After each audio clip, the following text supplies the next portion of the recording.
Welcome to Super Fun Game Review Podcast Go, a look at modern and retro games with a dark sense of humor.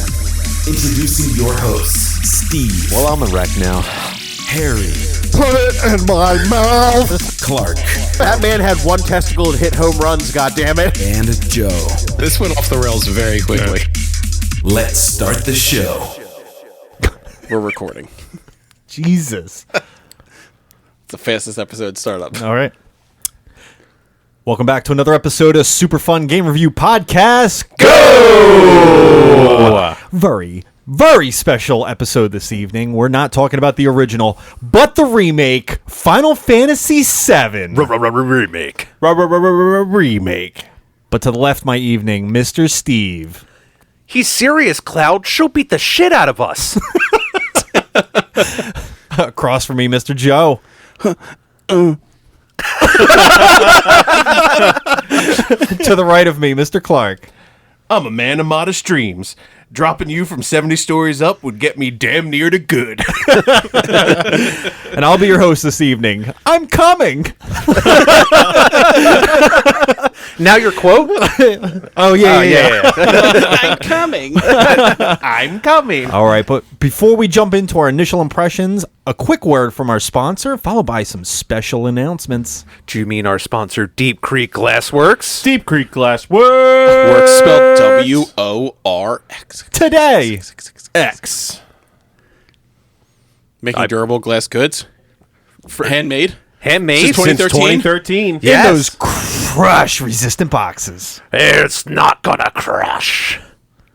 But yeah, Well, that's good. I think, And yeah. we should use our code SUPERFUN for 10% off. You and should. free shipping. Yeah, well, the free shipping is all the time, and super fun is for your first purchase. I mean, come on, don't get greedy. But at the same time, support small business and local artists. And go check out deepcreekglassworks.com, works spelled W-O-R-X.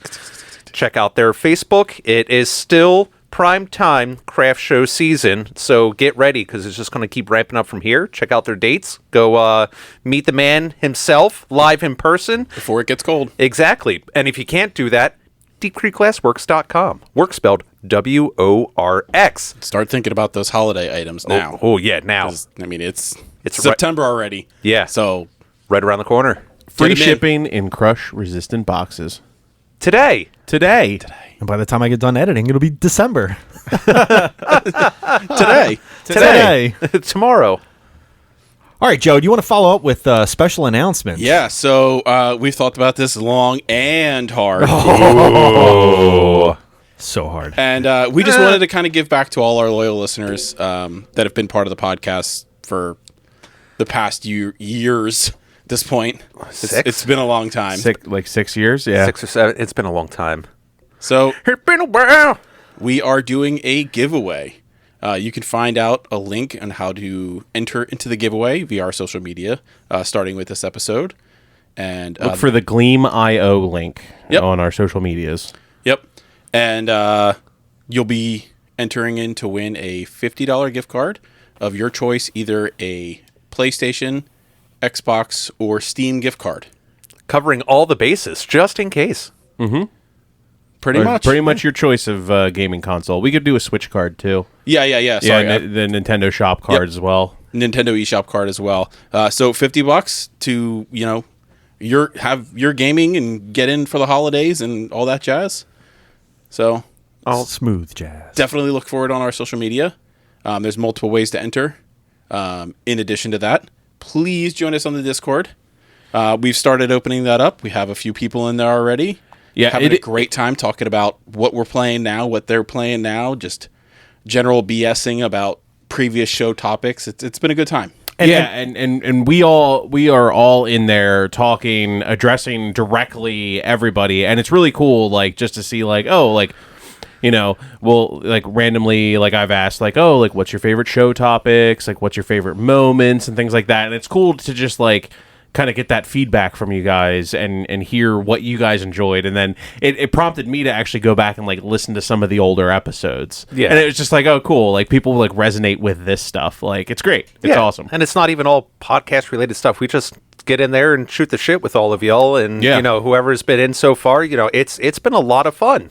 I'm enjoying it. And can I just give a shout out to the members that are currently on there? I love how we have such a dark comedy type routine. Oh, 100%. And just that we gravitate other individuals that share that same type of humor. Yeah. I love it. Yeah. I love it.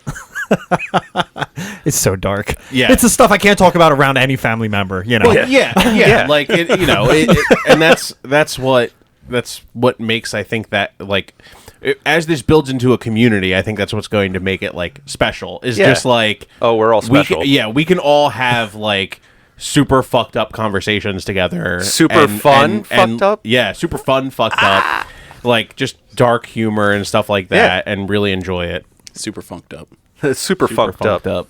Nice. Cool. Well, we ready to do this episode? Let's get into it. Let's do it. Initial impressions. I kind of want to take a little bit of a survey with this question. Tell me what your experience is with the original and then leading up to playing this.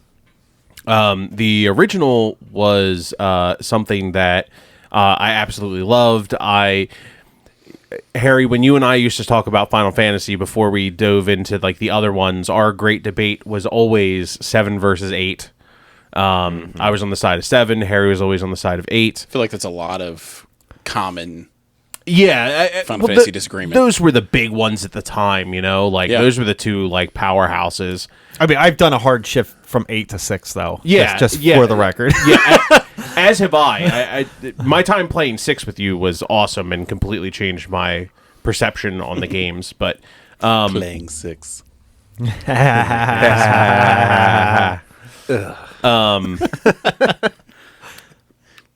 But yeah, so like I was a huge fan of 7.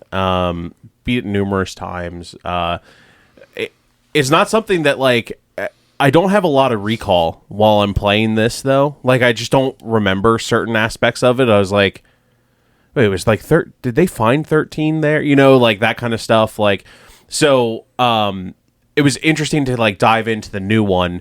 I was really excited. I have like the collector's edition for it and everything. And it was great to get back into the Midgar. Cool. Midgar. Joe. Sorry. No, go ahead. No. I was excited to get back because I think it is one of the best Final Fantasy worlds in terms of like what they did with like the storytelling around the actual planet. Mm-hmm. In any of their games. So Awesome. Joe. So my history with 7 prior to this, I played it. I feel like I put like 20 or 30 hours into the original on PS1. I didn't remember a lot of it. I'm going to be honest with you. I did, however, repurchase Final Fantasy 7 on Steam at the beginning of COVID, and I probably put in about the same amount of time. If I'm going to be honest with you. What part in the game is that usually? So I'm pretty sure the part that I normally left off is ironically right around the end of this game. Oh, really? Yeah. When they're leaving Midgar? Yeah. No way. There's no way that's 30 hours on the original. It's like a 6 or 7 hour adventure to get out of Midgar. Yeah. It's pretty early. Okay, maybe I mean, like I said, there's a lot of it that I didn't remember to begin with, and This then there is were really definitely bad at the first game. I'm just I kidding. mean, like, how can you be bad with it? You just grind. Like, Well, I'm just saying, if you can only get out of Midgar in 30 hours, I mean, that's well, fair. That's usually my go-to. If something gets really hard, I just grind. But there was Joe sitting there at the end of this game. Is that a fucking tiger?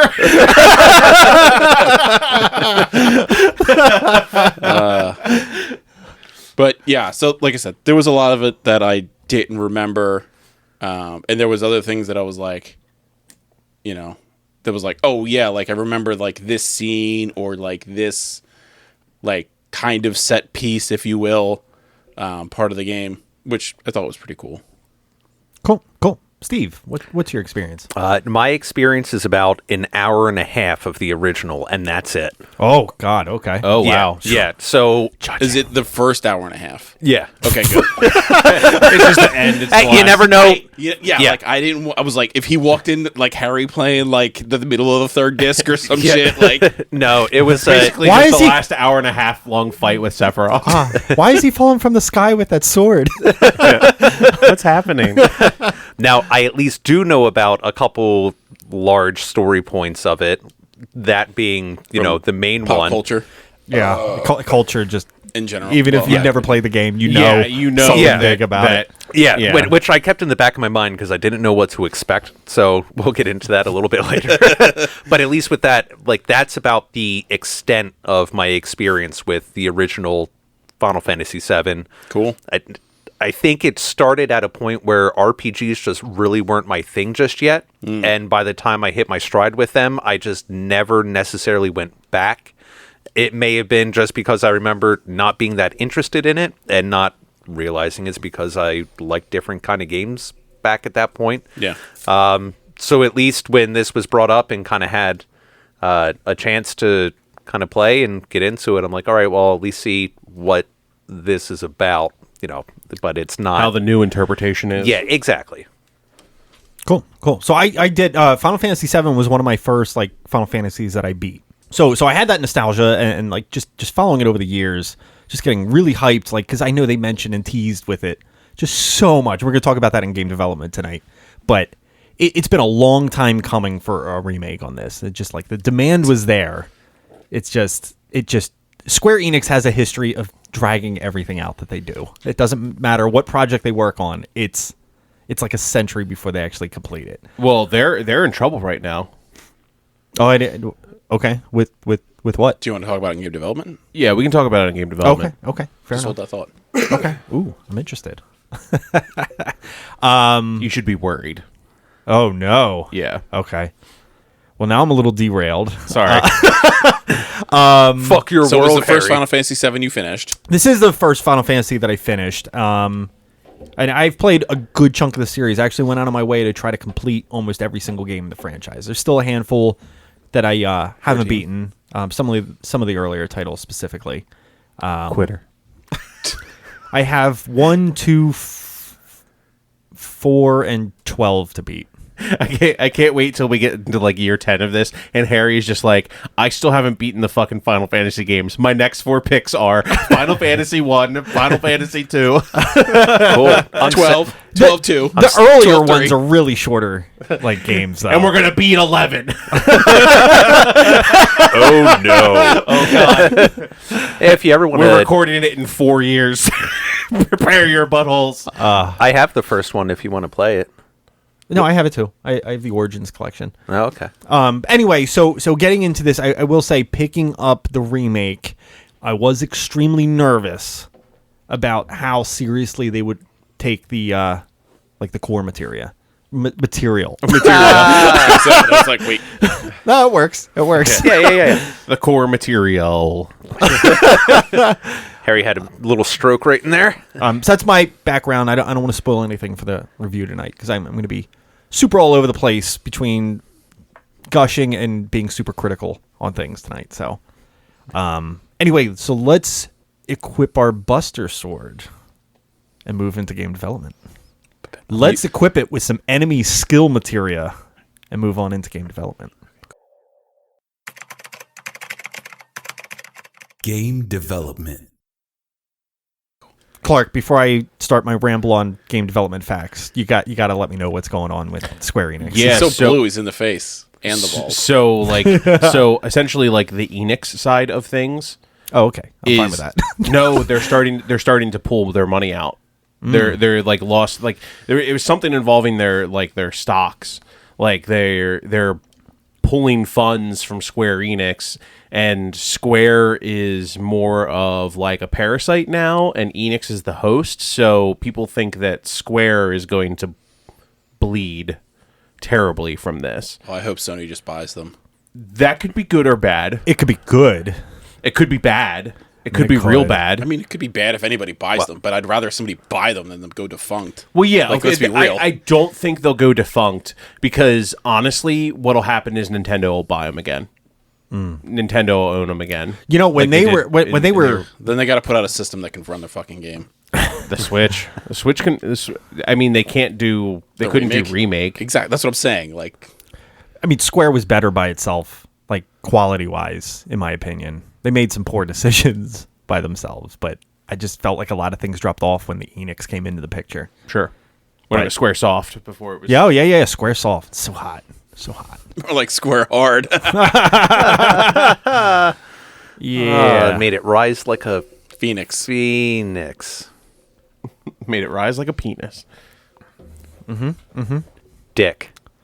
Oh, Anyway, okay, so let me ramble down my list of some games. You can probably cut all of that from the actual thing. I just wanted to.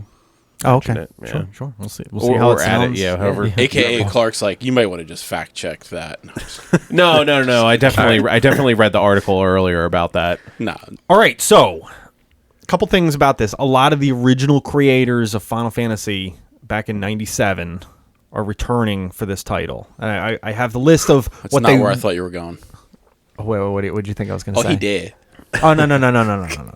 No, so a lot of people they were involved in this project just in a different position. So I have a whole list I'm going to run down like where they were to where they were for this game.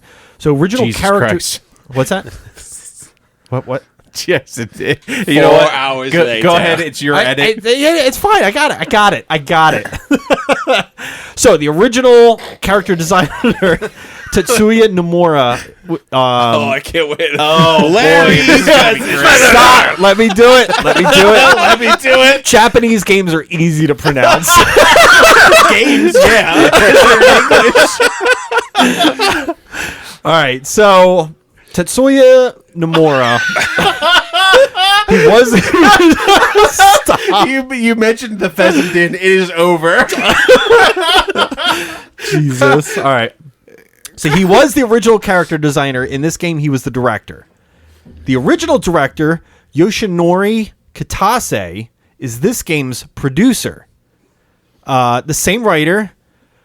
Now this one's you got this. Kazushige Nojima. That sounds good. Same There's writer. a lot of question marks in his eyes right now. Yeah.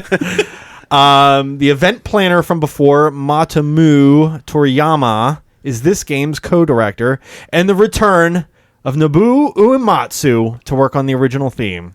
I think I did pretty good. I'd give you like a C-. And Ito Shanabe was the janitor and is now the lead art director. He is now the president of Square Enix. Yeah. I'd give you one Larry out of Fessenden. Oh, I'm sorry. That's one of Clark's old reviews. Yeah. So, oddly enough, the remake was first announced in 2000 for the PS2, but that idea quickly fell apart. And then years later, when they this is the notorious moment when they did the tech demo for the PS3. They were like, look at Final Fantasy VII running on the PS3. Yup, isn't that cool? We'll announce a remake later. See you guys in about 15 to 18 years. Oh man. No, I remember that. People were losing their fucking minds. Yeah, I know. Everyone was like fucking going for it. Yeah, and dude, I remember us having the conversation about you buying an Xbox 360 or a PlayStation. You're like, dude, but like Final Fantasy, the 7 remake's gonna come out for the PS3. And I was like, Harry, no, the fuck it isn't. I was like, just get your Xbox, man. 360 we go.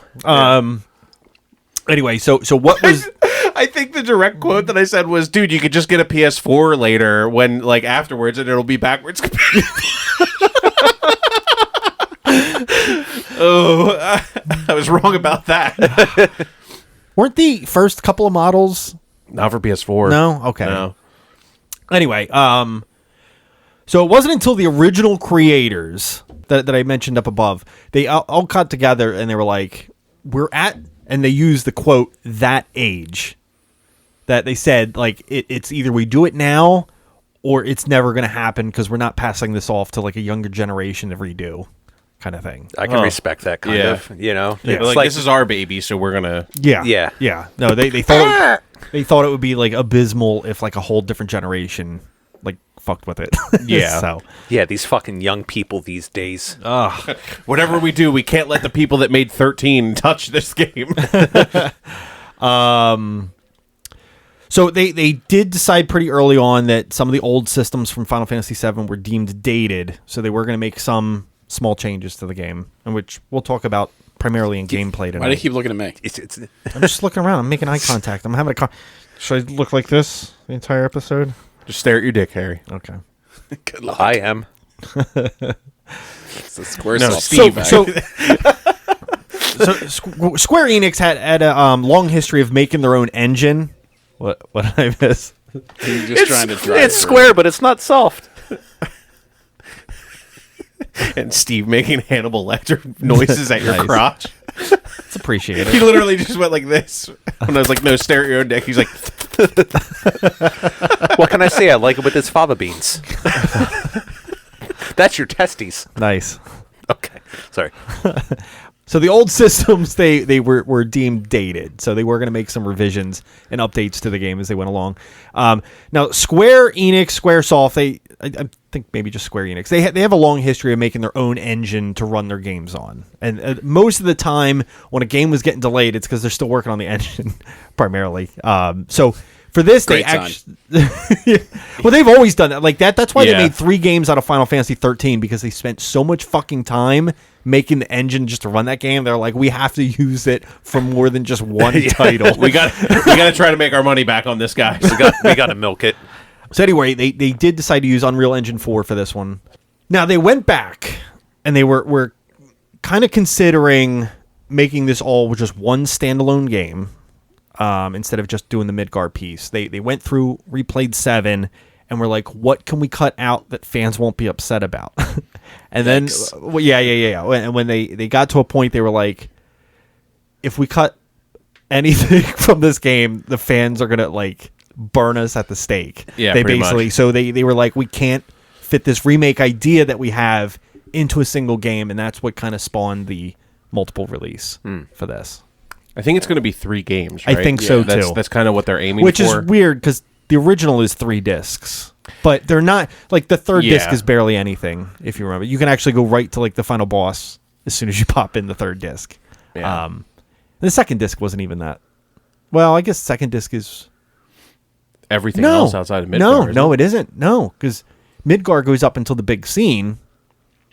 Okay, it's been like 25 years. I think we can. So Yeah. when Aerith dies, That's the switch over to disc 2. that is the switch over to disc 2, and disc 2 is actually maybe half the size of disc 1, and then disc 3 is like you can beeline it right Yeah. to what Physically. physically, yes. Yeah, it's a Half game. the size. They It's a had a GameCube. regular disc for PS1, and then disc 2 was like one of those GameCube. Yep. Yeah. It Discs. was And- really and- weird, and way ahead of disc- its time. And disc in quotations 3 is just a small USB drive. It was just a memory card. Yep, exactly. Yeah, it was one of the 16 megabit one. Yeah. One of those little mini DV video cartridges. So a couple things that were working for them when they were like, oh, is this game still relevant? The themes around economic inequality, corporate monopoly, and environmentalism were still very relevant in today's world. They were like, I don't know yes. what you're talking about. They had like I don't see any similarities. it's one of those things like I don't know what it is about like video games that like come out of the West in general, but a lot of them are like very, very like foretelling about like this game came out in what 97, the original. I believe so. Do you mean the East? Yeah, I think you're talking about the East. Oh yeah, sorry, the East, not the West. Just the different East. direction. The West. West? I mean, it's eventually West. It's the far West. Sure. The far, far west. So Feifel goes there. Yeah. oh god. No! He's like a fucking rabbit or something, right? That stupid weasel. It's like a fucking cowboy chinchilla. Double guts. Nah, man, he's a goddamn minor possum. It's a shrew. Oh boy. But yeah, you're right. So like they predict a lot of like really crazy things, like Metal Gear Solid. Yeah, actually, like Kojima's whole thing about like nuclear war and like all and like tons of stuff about like politically he has like predicted things that like there's this like really intense video, like it's like 45 minutes long on YouTube about how Metal Gear Solid 1 and 2 predicted like 15 or 16 different real world events years before they happened, and it was just based on civil unrest. He needs to stop making games or make something really happy. Kojima has to stop making games. I mean, he did make PC, Just right? wait till Death Stranding becomes real. God, that's the thing that I'm actually worried about. Like, please, God, no. But no, That world is terrifying. Yeah, but to your point, yeah, it's still hitting like major topics that were huge back in the 90s. Well, I mean, that's always been a part, but it's still like everything you're looking at and like, oh yeah, that's still going on. This holds up. Not in a happy way. No. Yeah, no, it's never in a happy way. So that was some of the more interesting stuff I found. If you guys feel free to add, if you. I don't have much more to add. I mean, like this is one of the most revered titles in all of gaming. Yeah. And we played the remake. I guess the only thing I would add is since it kind of falls under development is figuring out what game you can actually download for what system. Because I found that to be a royal pain in the ass. It's God, yeah. It's like, oh, you have a demo where you can get this one. No, you can't get this one, but you can get this one. Go to download it. Oh, you're not eligible to download. Like, what the fuck am I doing? Can you just, hey, here's a game. Hey, download the game instead of like jumping. Like, I can deal with like, okay, you have it for PS4, can't necessarily play that version on PS5. Some people got like an upgrade, some did. I don't know, but it was all confusing, and all I know is that I ended up finding a way to buy it. Yeah. But that's... Yeah, we had like so I have like a physical copy of the game, which is originally how I played it. And then I got one of the free versions that was the PSN one that they gave out for free if you have PlayStation Network. And through that version, I was able to upgrade it to the PS5 version at some point. And so I've been playing the PS5 version. That was only because you played the physical one for earlier. That's so weird. Yeah. That's so weird. Because I had the problem where I only had the PS Plus release. Right. Which they don't allow to upgrade to the PS5. Because they gave you only the remake, and they didn't give you remake Intergrade, which is the only way you can get it on PS5 is if you have Intergrade. So did you end up buying Intergrade then? No, I fucking downloaded it on PC and said, fuck Sony for being stupid. There you go. You showed him. Yeah, Mr. Mr. Sony. I have a Sony. license for it. Let me fucking play it. Yeah. Yeah. Yeah. So that's my 2 cents for development. Well, okay. Since we're all ranting about like versions that we played, so I did play on PS4, and I had full intention of playing the DLC for this. Yeah. But that is not available on PS4. Yeah. Which was kind of really Intergrade's not on PS4? No, PS5 and only. And That's I wild. didn't have a PS5. I just recently got the PS5 for listeners out there. So Yeah, we all have PS5s now, so yeah, that finally was, might start doing a PS5 exclusive game soon. If they make one. There's a few. But I can think of one. But I was a little disappointed because I did want to be able to add that content for tonight. Just like playing that little bit of extra. yeah, I did play the PS5 version and had the DLC and just didn't get around to playing Okay. it. I had intention to, but I still have intention to. yeah. Yeah, There's a gonna, couple of games we got coming up that just didn't really fit in my timeline. Yeah. Right. Yeah. Cool. All right. So we ready to head to story? Yeah. Are we? Do we want to take a vape break and re-beer and Sure, bathroom but break we before? gotta 'Cause transition appropriately Sure. first, though. Let's put on a pretty dress and head on over to story.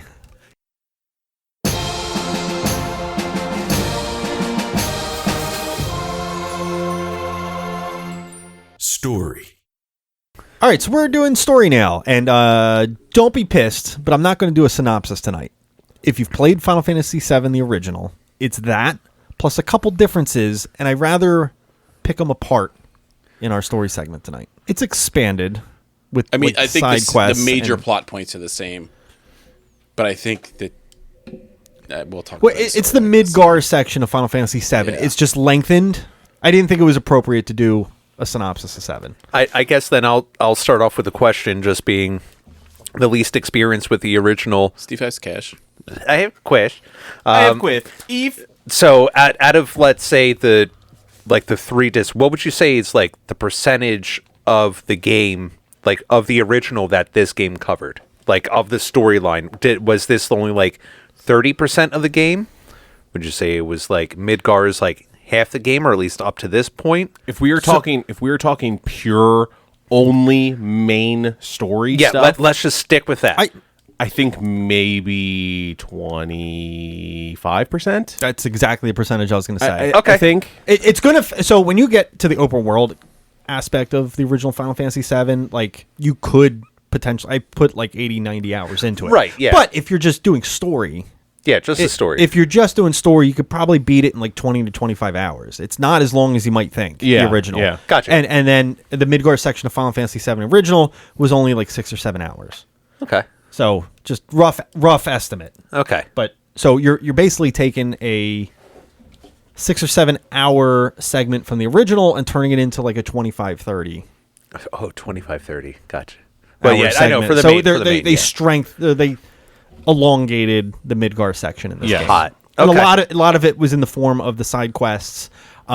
Certain chapters of the game, like the train graveyard one, is a great example. That is it is a quick walkthrough. You can get through it in like 15 minutes in the original. Yeah, it's nothing like what you experience in this Gotcha. game. Yeah. Okay. So there's certain sections like that, but that's not really like a story thing because It's just kind it's of just traversing a longer, more detailed train yard. Yeah, that's like a quirky story that Aerith has that turns into like An an actual thing. hour-long thing in this, hour Okay. or two long thing. I mean, all right. Well, that's There's pretty cool, a then. few of those. All right. Gotcha. So some of the notable differences, I will say. So there was nothing about the whispers in the original game. Okay. Nothing. So that is a brand new addition to this game. All right. Sephiroth is not a boss in Midgar in the first game. Right. He's barely mentioned in Midgar in the first game. I would still imagine that they had to make him a lot more present for this Yeah, I game. feel If like that's how. Yeah, I feel like if they didn't, people would have been like, "Well, what the fuck?" Even like, Where's Sephiroth? So one thing that stuck out to me isn't the scene where the town's burning. Doesn't that happen to Cloud in Midgar? No, that's when you arrive. Not, I think, until you leave Midgar in the original. I think he has that when you show up to that town, because that's the same town where you find Vincent in. Right. Okay. Yes, but again, I'm a little hazy on some of the details on the original. I'll be completely honest. It's been same. It's been years. Yeah, absolutely. It's been a while. It's probably been 15 years since I played Final Fantasy VII. So the Whispers is a big addition. Sephiroth is more prominent in this. Honestly, those are some of the biggest changes. I'll be completely honest. Biggs, Jesse, and Wedge. Well, they were part of Avalanche. They expanded their story. As big, Yes. yeah. Like they didn't like really go on missions and stuff like that. No, the same way that you did with them in this. So, like the original, they were just more side characters People rather to than talk to just. at HQ. That's about it. Gotcha. Yeah, again, like another moment that is really stretched out in this game when you're climbing the tower before the plate comes down. Yeah. Was another like 15-minute segment in the original. Like you're going up, you're fighting battles, and you have a boss battle at the top, and then the plate comes down. Yeah. Do they die in the original? Who? Jesse and Oh, and they're barely mentioned. Honestly, Yeah. they're forgettable characters in Yeah. the original. They actually made them somewhat Fleshed out and- fleshed yeah. out, more charming, like More important. I mean, just knowing that you guys have mentioned them already says that they made them more important characters Gotcha. than before. And the biker is a new character. I forget that guy's name. The other soldier. Yeah, you first meet him and he's like doing his wheelies and Yeah. spinning yeah. around. Yeah, when he says it's nothing personal, bitch. He's a That new was- addition. He's that was brand another new. quote I wrote down just in case. So really, that is where this game has like expanded. Like a lot of these scenes that were small segments in the original are turned into an hour and a half segment in this game. So I guess with that, how does that make you feel? I guess where is it? Is that something where you're like, oh, you know what? That's actually cool that they made something more out of this. What seems like kind of not really significant moment in the first game. Obviously, they had to fill up an entire fucking game for the remake, but at least with that, where it kind of gives you a different insight, be like, oh, all right, and you know what? I think that's actually pretty cool that, you know, to learn a little bit more about it, or to have those side characters actually be not so much like main characters, but more in the foreground rather than the first game. Me personally, I would rather have this game over like a high-res HD remake of like shot for shot of the original game. I do enjoy Okay, cool. This kind of like it just adds like I was saying before, like Midgar and like just the world around like the Mako reactors and everything like that was very, very defining for me about what I expected out of RPGs. Like Final Fantasy VII has become the baseline for me. If you're not on par with Final Fantasy VII, it's a lesser quality to me. Okay. So like to see them be like, look, we love this game. We are going to drag it out. It's going to cost you more money, but we're going to take these little like one-off things and expand on them. If they use the same execution that they did in this game for the following ones, I'm here for it, because like I thought there were some really fantastic moments that were just like one-off little conversations in Final Fantasy VII. Yeah. Like there's some, I can imagine, I don't want to get into the rest of 7 too much tonight, Sure. but there's some scenes I can imagine coming up that like if they stretch those out, one that comes to example, like Sid's whole backstory, it's pretty quick and glossed over in the original, but like really dark and deep meaning to like his past, which if they do it right could be like amazing.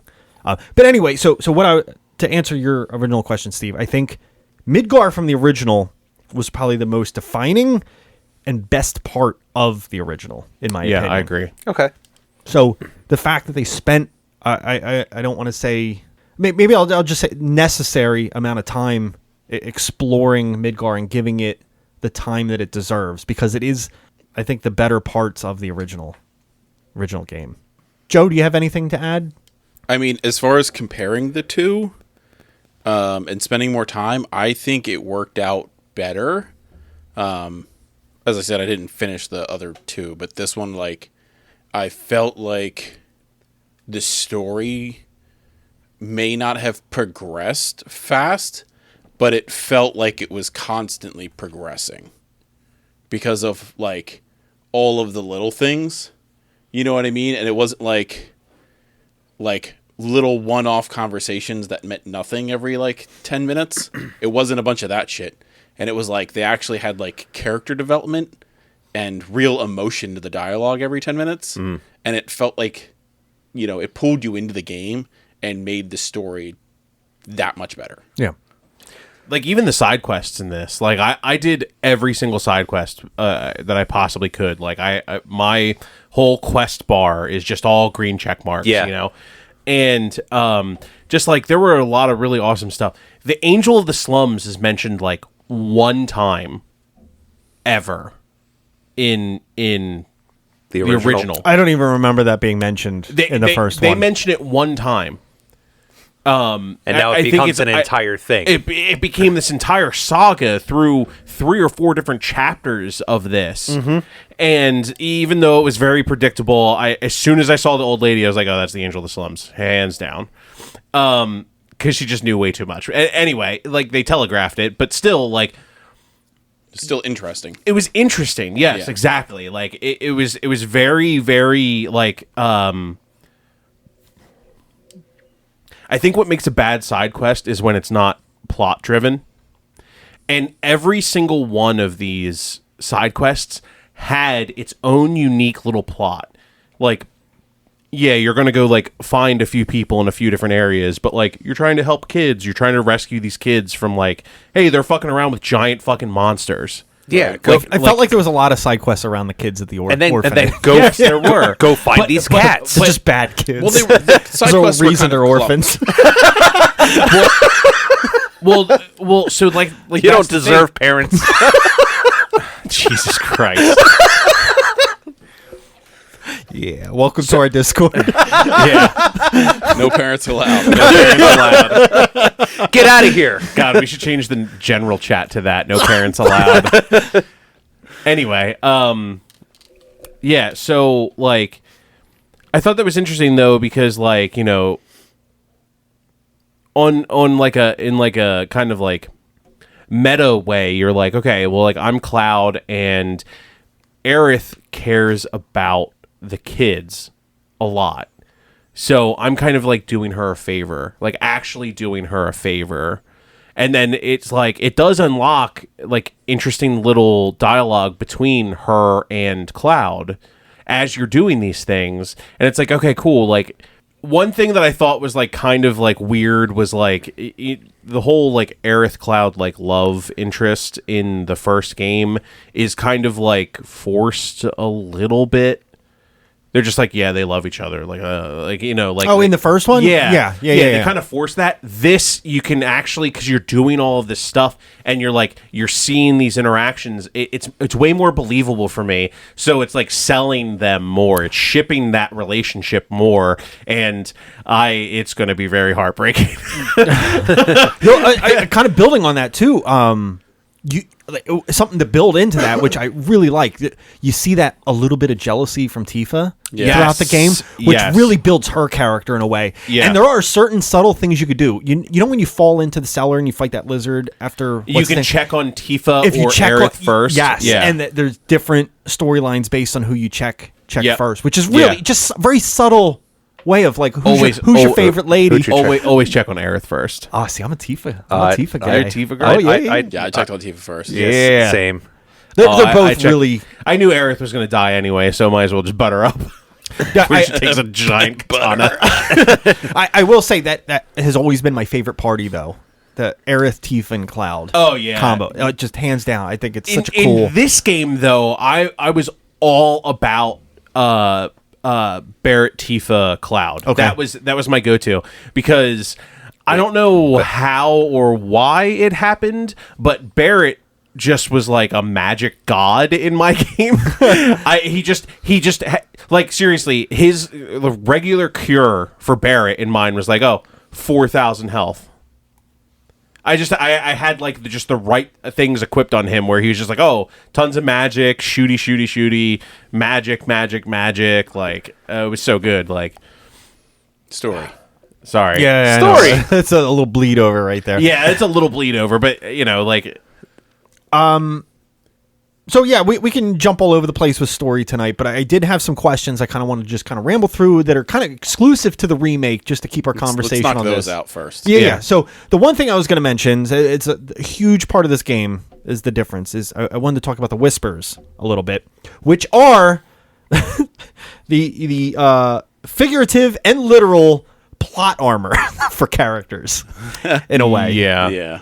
They are in a sense fate. controlling fate, and it's a way for. No, well, we're getting to the end of the game on this one, but sure.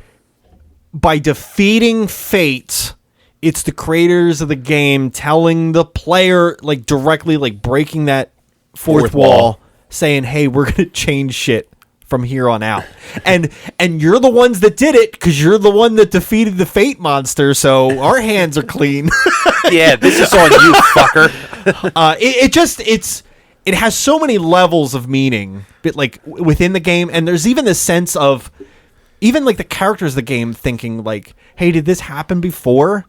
Knowing that like all the players, we played this like 20 some years ago. There's one guy right now at Square Enix that is just pitching like, guys, now that we've destroyed the Fate monster, there's a way that we can just not kill Aerith and have Sephiroth be part of the party. How does everyone feel about it? And honestly, so I went back and watched that ending cutscene again today. Yeah.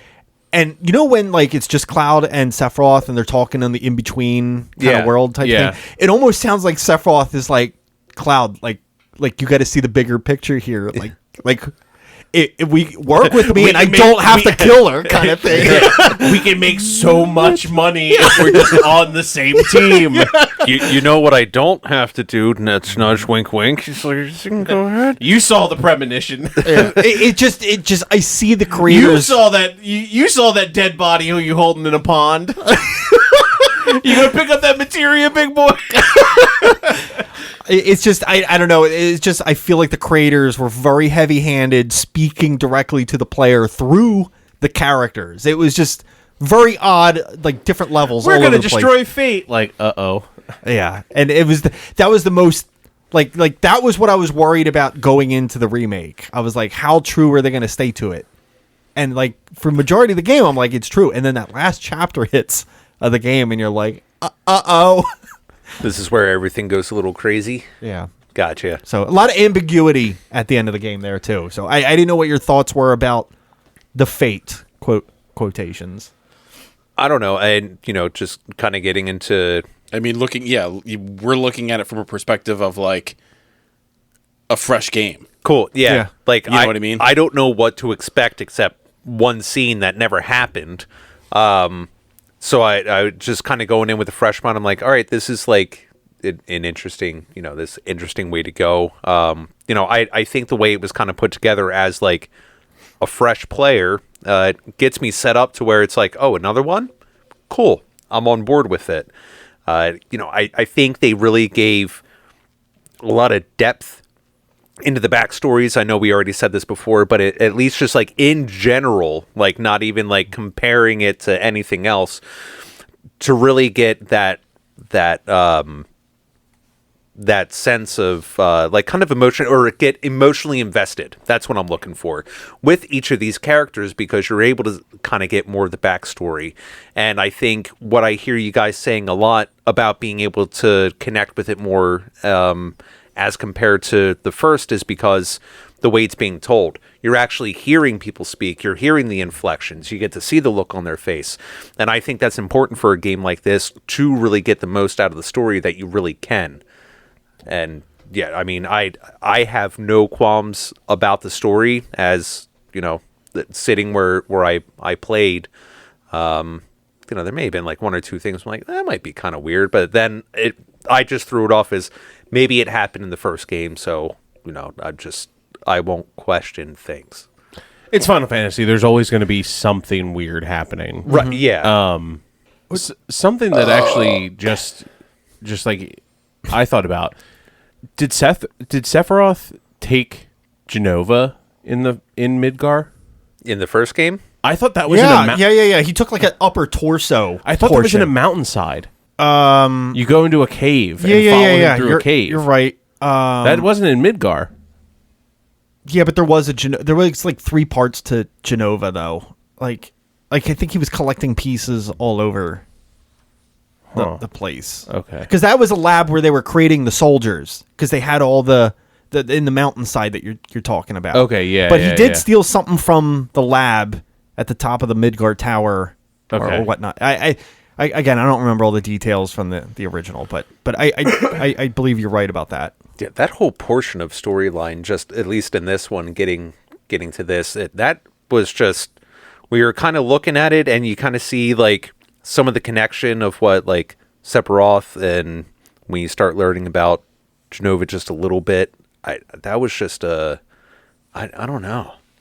That was very. Well, he always referred to it as mother, right? Before. Yeah, and I think that's where they draw the power for the Mako or something like that, or to create the soldiers, because they have the glowing eyes, which they made a big point about. Yeah.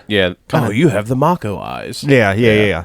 I have a feeling they're drawing something from Genova, and again, this is something I never even fully understood from the original. So like, I'm going to be paying a lot more attention. Yeah. Now that I'm older. There's a lot more detail in this, which I actually appreciate. And it's not like stuff that you have to like infer or interpret. Like, they are giving you the story that they want to tell point blank. Mm-hmm.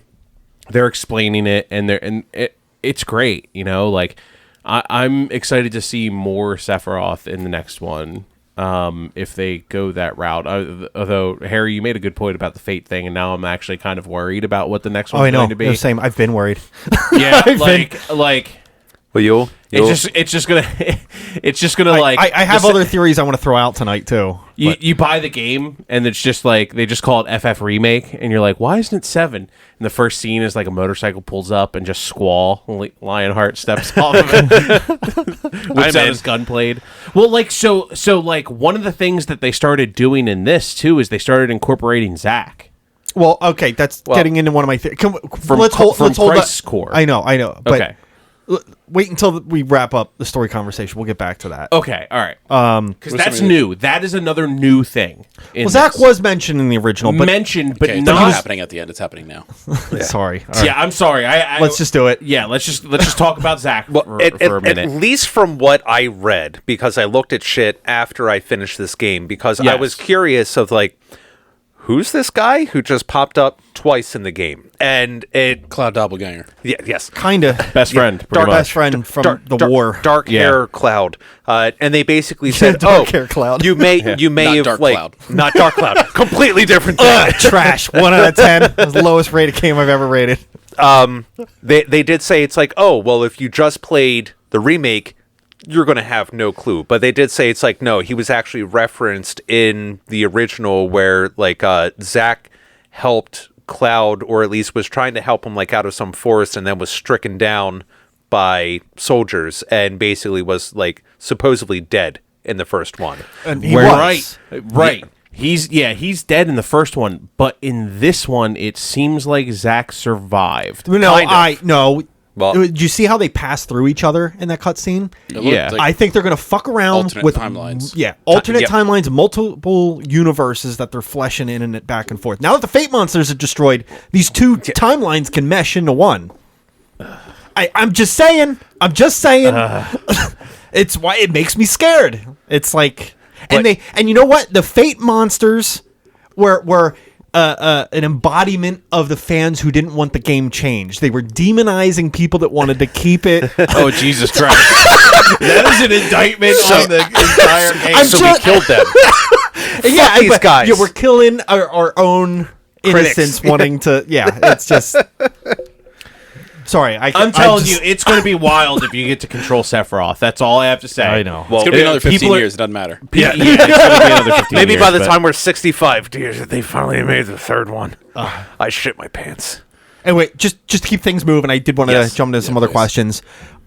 Characters in general, for those who haven't played the first one, what were your take on all the characters? And for those who did play the original, how do you think their translation from the original to this ended up?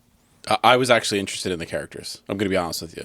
Like, I kind of said it already, but this one was way more interesting. Like, I actually cared about the characters. I wasn't just playing the game for the overall story. Like, everyone's dialogue, how minuscule or not, like, was interesting all the way to the top of the story. Like, from just conversations happening as you're running around town to like the final cutscenes. Like everything was interesting. So like the character building was like obviously along with that made me actually care about them. And the other thing that made me care about more, which is maybe more of a gameplay thing, was the fact that like it wasn't just you running around, but it was like no, like I'm with everyone. Like they're right here the whole time. Oh, instead of meshing into one character model, Right. Yeah. And then like they're just conversating as you're running, and you're not just like, oh, hold on, there's a cutscene. They morph out of me. Yeah. I have a chat box. Like, you know what I mean? Yeah, exactly. It was much Exactly. more seamless and just kept flowing. Yeah. Yeah, that's a very good word to it. The story just or everything it flowed. Yeah. Like it didn't feel like it was like kind of like okay, here's a little bit of like a lull in between, and you're just running around in silence. There was always kind of like something going on. Sorry, I didn't mean to Yeah. interrupt, but No, you're I good. love that point. Good example that really stands out. You know when you're climbing through the ruins out of the church with Aerith, it's just Cloud and Aerith kind of climbing. Yeah. On the rooftops and stuff. Yeah, Yeah. I thought that was a great scene of just banter, just getting to know each other. Like I thought it was really Yeah. well done, and the dialogue was just top notch. Yeah, it's like, okay, this is obviously a place where I'm not going to get into battle, but at the same time, it's like, no, like we're gonna have you do these like quote unquote technical things, right? But like we're gonna force this, 10 minutes of progression with the dialogue and everything else instead of just doing a cutscene. So you don't actually really notice the rest of it. It just feels like, okay, yeah, no, we're fluid. We're moving through. Yeah, like specifically, like to exactly what you're talking about. The dialogue between Cloud and Aerith when they're running along the rooftops. Yeah, like that is like just perfect. Like it's that encapsulates exactly what you're talking about. Yeah. Like it's just like it is such a good moment. Well, it's a great way to tell a story. Yeah, it absolutely is. Even I'm sorry, go ahead. No, go ahead. Like even like little things where I like the way it was told, because even the main characters, the main focal points aren't necessarily my favorite characters in the game. Like I fucking love Biggs. Just like he's a giant child with a big fucking heart, just kind of move around. A lot of cats. Was it Wedge the big guy? Yeah, Wedge. Yeah, I know, that's because right. it was like ironic because Yeah. Sorry, I got that. Wedge is the big fat guy, and Biggs is the skinny guy. I tried keeping that in mind because Wedge, you could just wedge him in to like pluck up a dam or something because he's hardy. But yeah, Wedge. Super. Yeah, just like his dialogue, he just had like this weird kind of like almost naive approach, but still like kind of like had an idea what he was doing. He's basically Gene from Bob's Burgers, which is probably why I love him so much. Yeah, it makes a lot of sense. Let's be fair. Yeah. But where you don't even get to play as him, and then the whole time, like when like the little shit is happening, and like I'm running through, we're doing battles, and the party switching, and I'm in the back of my head like, is Wedge okay?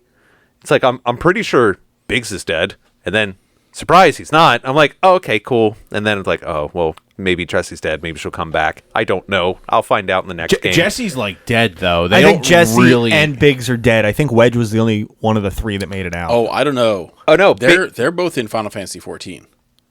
No.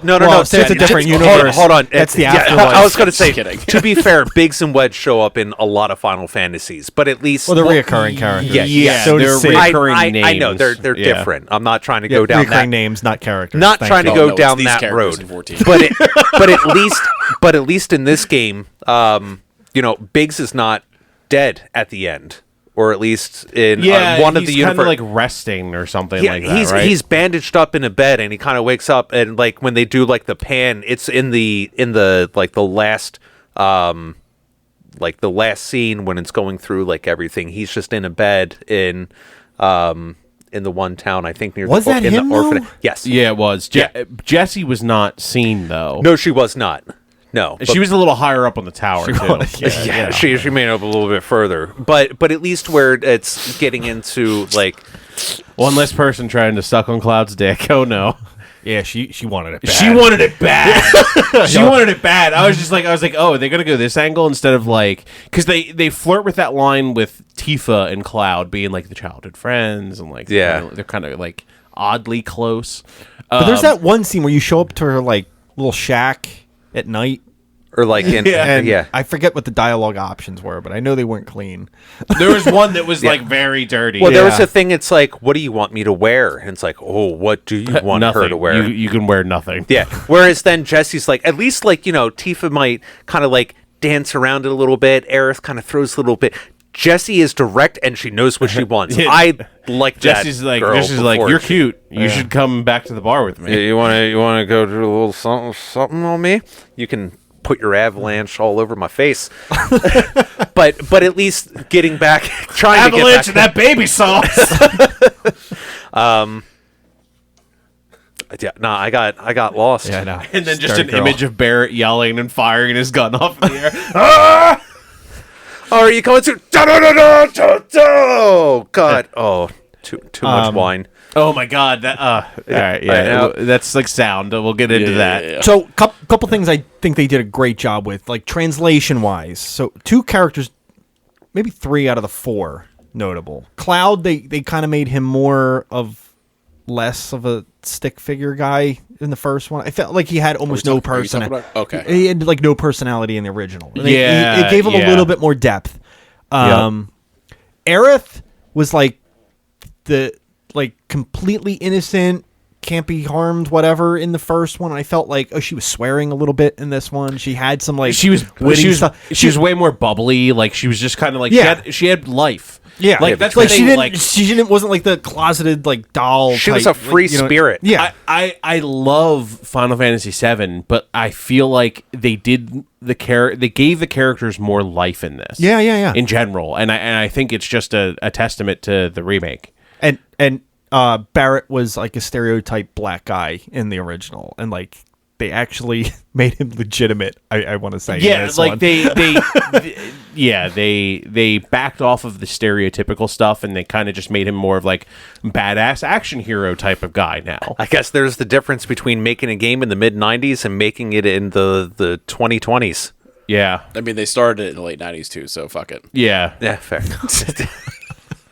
They started writing it. Oh boy, That guy didn't come back to the story writing. Yeah, thank God.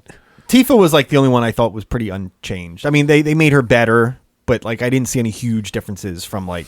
I saw a some couple huge huge. Yeah, Joe, that's what I talked about. Did you though? Like proportional wise, go back and play the original. I know. Just saying. The joke was right ridiculous. there. Jesus Christ! It went from her hands to her chest. You know, something that was kind of interesting was like they made Tifa more of like a known commodity in this game. Like everyone in town knew her. Yeah, like everyone. Like Slum girl. No, everyone in Wall Market knew her as like an excellent fighter. I'm just saying, some like, other things. Who knew a face like that could throw hands? People like knew about her when like she's getting ready to go to Corneo's. I don't remember that. Yeah, the Johnny guy. Well, Johnny knew her because that was Johnny from the fucking slum That's Johnny from the that block. ran away. Yeah. That like No, I has from been earlier in the obsessed with I her. know that, but other people, like when you're walking, some of the dialogue is like people are like, "Is that Tifa?" Like people knew who she was I in didn't Wall catch that. Market. Oh, I didn't catch that. When you're walking around I Wall re- Market with her later. I remember on. the dialogue around Wall Market where like they're commenting on you like and Aerith like being a badass. Like Yeah. after the the It's like, the champions. Yeah, Coliseum yeah. Oh, thing. look, Yeah, there's the Coliseum, champions. yeah. yeah. I thought all the Wall Market stuff was awesome, minus Cloud having to do drag, but. Whatever. That was actually one of my least favorite chapters of the game. Wall Like Market in general? running around and trying to do all like the quests and like. All the fetch quests for Well, all the because fucking... you had to do a lot of stuff to for the platinum. That was the number one chapter you had to play over and over again because you had to. It's like 9 different dresses. Yeah, you had to do like. What?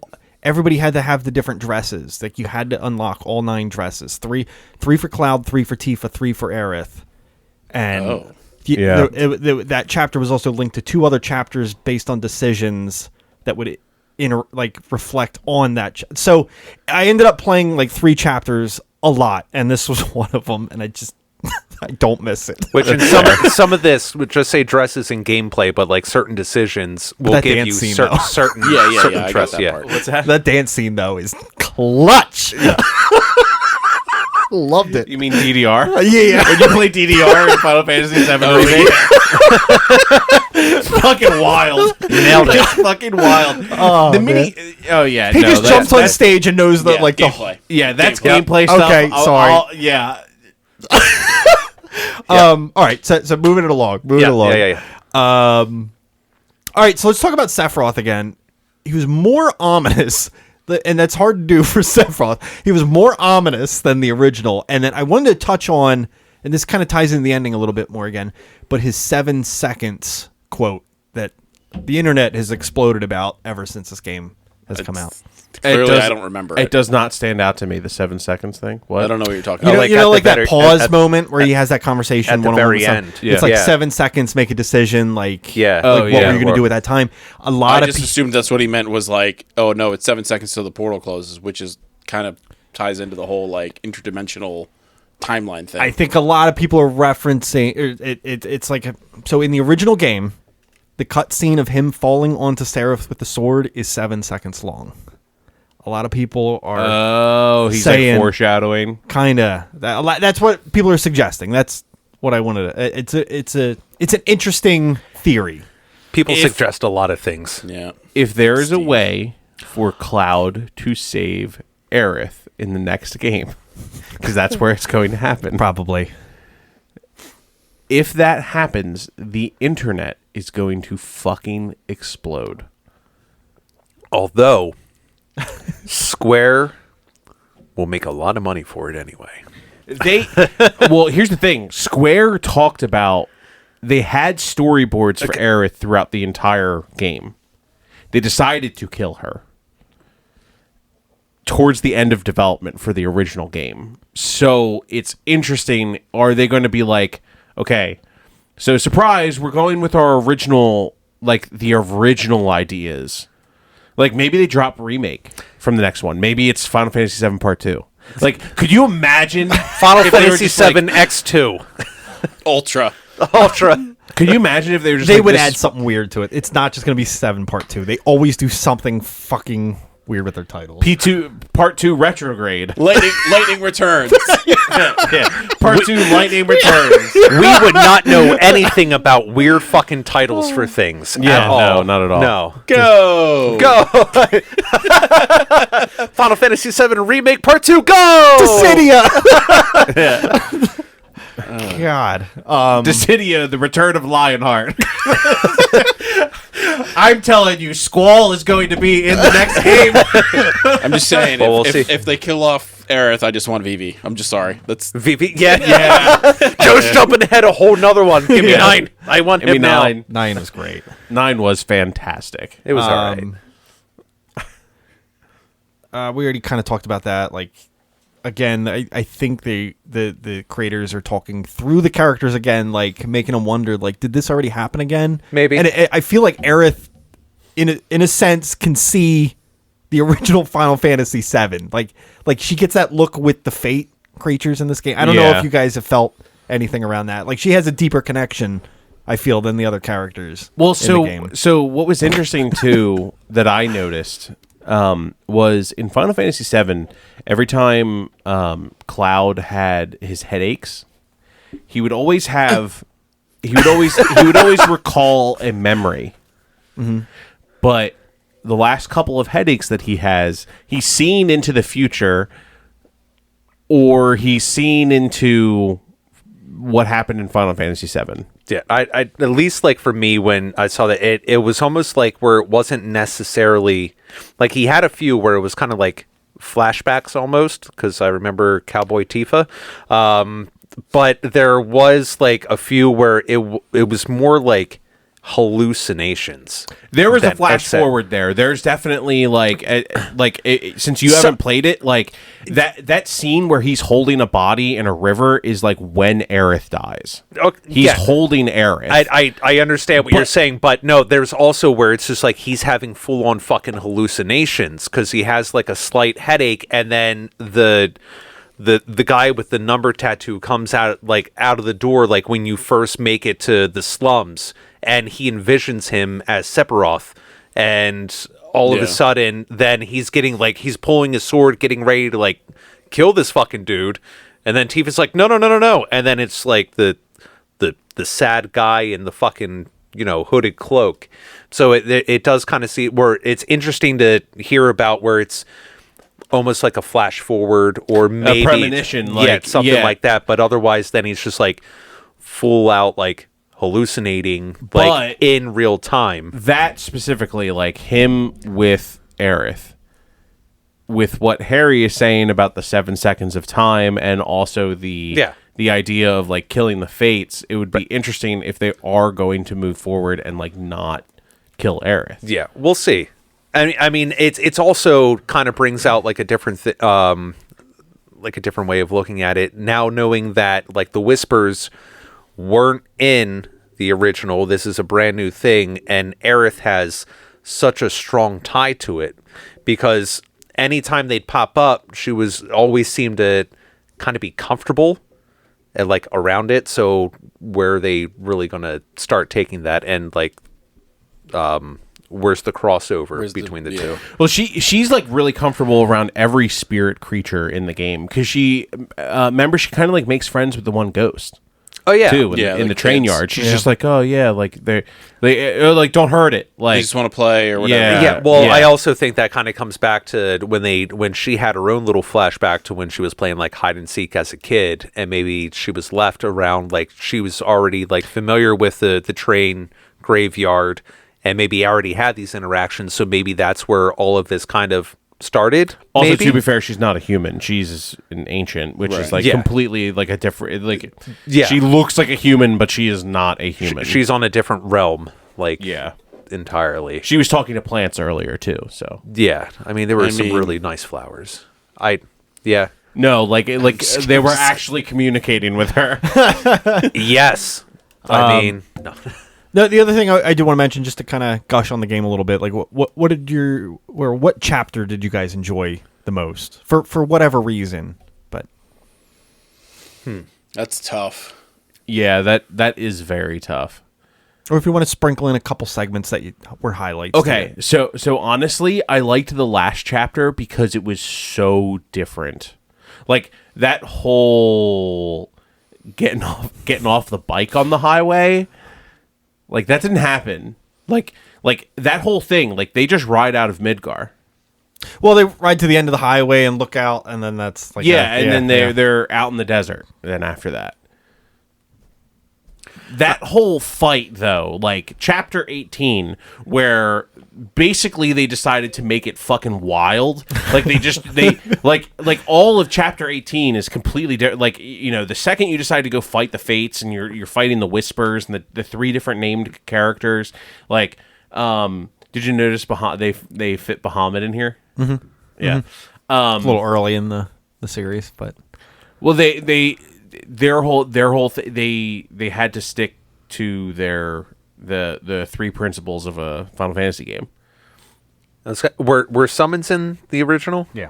Okay. Yes. All right, but Different we don't. ones than you might normally. Yeah, we don't need to go down Yeah. that Yeah. path Yeah, right yeah, now. yeah. I'm just that was Gameplay. just out of Gameplay. curious. Yeah. Yeah. I was just curious. But like that just shows like I don't know. Again, I don't know if it's them just being like, look at all this different stuff we could do if we weren't remaking this. You know what I mean? Like, so I thought it was interesting just because it's like it was the first part of the game that was like actually like new to me, like completely new. You know, like so that was my favorite part because I just absorbed it all because it was all new and different and it had the same level of attention to detail and characters and things like that all the way through. Sorry, Joe, I'm a little drunk. No, you're good. You've been fidgeting with your wire for a little while now. Yeah, I know. I can't, But then you were like, help it. Look, honestly, after having COVID for 2 weeks and Let me not tell you drinking, something. and now I'm like, oh, two I'm beers so in excited. like 45 minutes, I'm just like, mm-hmm. they fidget with everything. Yeah, I'm just like fidgety. I like the Sector 5 before and after, like because you have your 2 times. I enjoyed the environment, and plus because that was like, all right, you can have some town time, and then you can go out and go slay some shit, go level Sector up. 5 with the orphanage? Yeah. Okay. And Yeah, the I other think one. what's that? Well, no, there's a bunch of different sectors. I was just making, well, I was yeah, just that's- clarifying for Making myself a joke. Yeah, is yeah. the that I other understood sector. what he was saying. Again, That's I'm the- a little drunk. All right. That's the only orphanage. There are no other orphans. I just had in my head. What was the other? And Yeah, the rest are just street rats. yes. Breakdown. Riff raff. Yeah, there we go. Thank you, Joe. There's that fucking street rat. And I did like Wall Market. I always have to stop saying it's like, oh, I like Walmart, because I would sit there and going through and it's like, oh, Walmart, they got everything. Oh, yeah, it's Walmart. Just because I feel like there was like some things to do while you're in there, and it's just like all the lights and other shit. Plus the Coliseum was just that was pretty fun anyway, just as like the side stuff. That fucking house. I would just, yeah, I mean, there's a lot of debauchery going That on. goddamn house. Yeah, I think those are probably 2 of my more memorable areas. You know, it's some others that gameplay. Just to remind me, it's like, did you take the elevator or the stairs? We'll come. I did both. Oh God! No. Yeah, Well, I okay, guess hold on. that know I what you're fucked talking about, up. so- Talk I about it later. fucked Talk up about when it I later. played that. But yeah. Well, They look at make you regret. Shut up! God, you guys always do this shit. We're like, we'll talk about it later, and then you talk about it anyway. We're just So keeping my people favorite part- listening to the podcast. It's just My- a little foreshadowing. All good authors do it. Anyway, so one of my favorite parts. I could see you over there trying to butt me off. Oh, No, I it's wasn't. I'm trying, Joe. There's a lot of things I would do to you. I would never butt you off. because that's my fucking job. If you ever butt Joe off, I will find you and hunt you down, and then I'll butt you. I will never butt you off, buddy. No, well, I'm sorry to hear that. What's your favorite parts, Joe?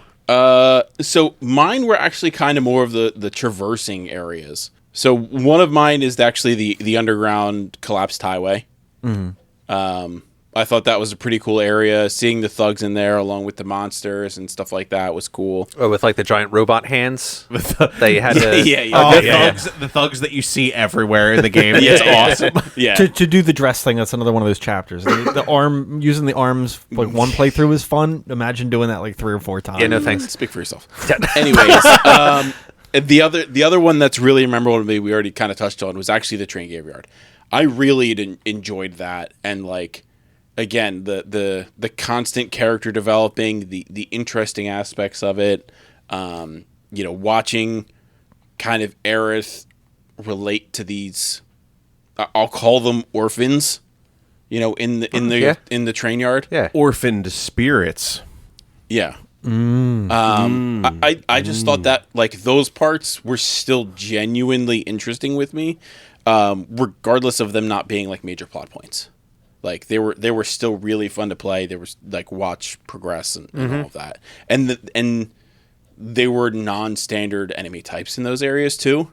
Like a lot of the other areas kind of were the same, but those two were pretty different. I feel Yeah, and I thought that was actually to piggyback off of that, because that's where it really seems like Aerith and Tifa kind of really start hitting off a little bit that's more. your party for the one section. Yeah, and they're kind of like getting along. You're like, all right, cool. They're going. Which Threesome. yes, that's what I'm talking about. It's like, why choose one or the other and just everybody have a not fun Zoidberg. time. Triple thrust. 1, 2, throw. So a couple Avalanche. quick highlights. I also like the train graveyard. I think it's an amazing section of the game. Absolutely. I like when the plate is coming down. Very like, and honestly, it should have been darker. So like you save, I feel like too many people in this game. Like in the original, it just comes crashing down. Yeah, and it kills like people pretty are much wiped. everybody. That's just everybody's gone. Oh, is there like no heads up to like the There- town? there's- where Yeah, you're there's like, none. Yeah, like because Okay. everybody was up in the tower. It wasn't just like Aerith wasn't down below scrambling people out of the Yeah, section. like Oh, pretty much okay. everybody's there. I think Melina was somewhere. She doesn't get killed. who? Melina. Marmalade. Marlene, sorry, Oh yeah, Marlene. I was Okay. gonna say I was Marlene. closer. Yeah, Marlene wasn't in Section 7 when it fell. No, she was at Aerith's. She was at Aerith's mom's already. Yeah. Yes. Yes. Okay. Yeah. So I don't know. It like I think Marlene. it's still epic because like it's like going back and forth like tower and coming down and everything and like it's really cool. Just Yeah, suspenseful especially scene. the playing the part as Aerith too, where you're trying to get to the bar. and- yeah. Yeah. But I do think it should have been a darker. Just wipe everybody out. It has more impact. Yeah, I don't think it's very dark. Fucking yikes. But the one standout which I just like I got chills playing was that boss fight where it's Aerith and Barrett after you come down the elevator and I forgot the name of it, but it has like the The Gatling- experiment. Oh, wait, no. It was like one of the big robots that is like firing electricity and all that. Is that the one where you yeah, have to like yeah. steal the parts? In Shinra?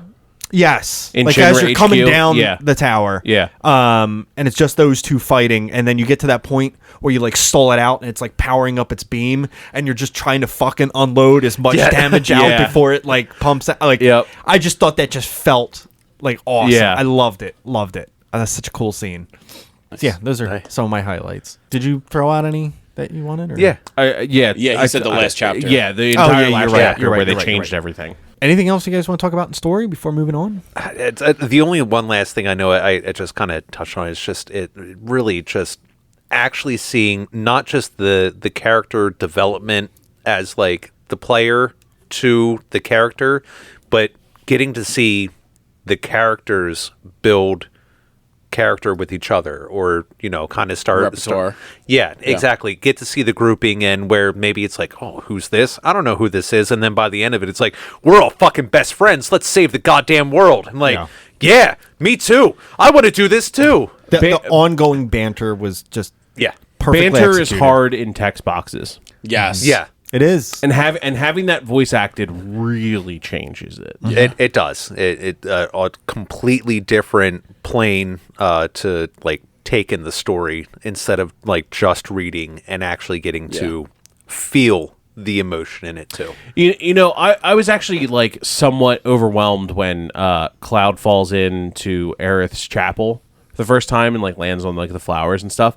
I was just like, I was sitting there and I was playing it and I was just like, holy shit. Like, it just, I don't know, like, it was just like a wave of just like feelings about the game and stuff like that. Like, it was like mixes of like nostalgia and like just pure joy seeing it. Like, They did the scene high-res.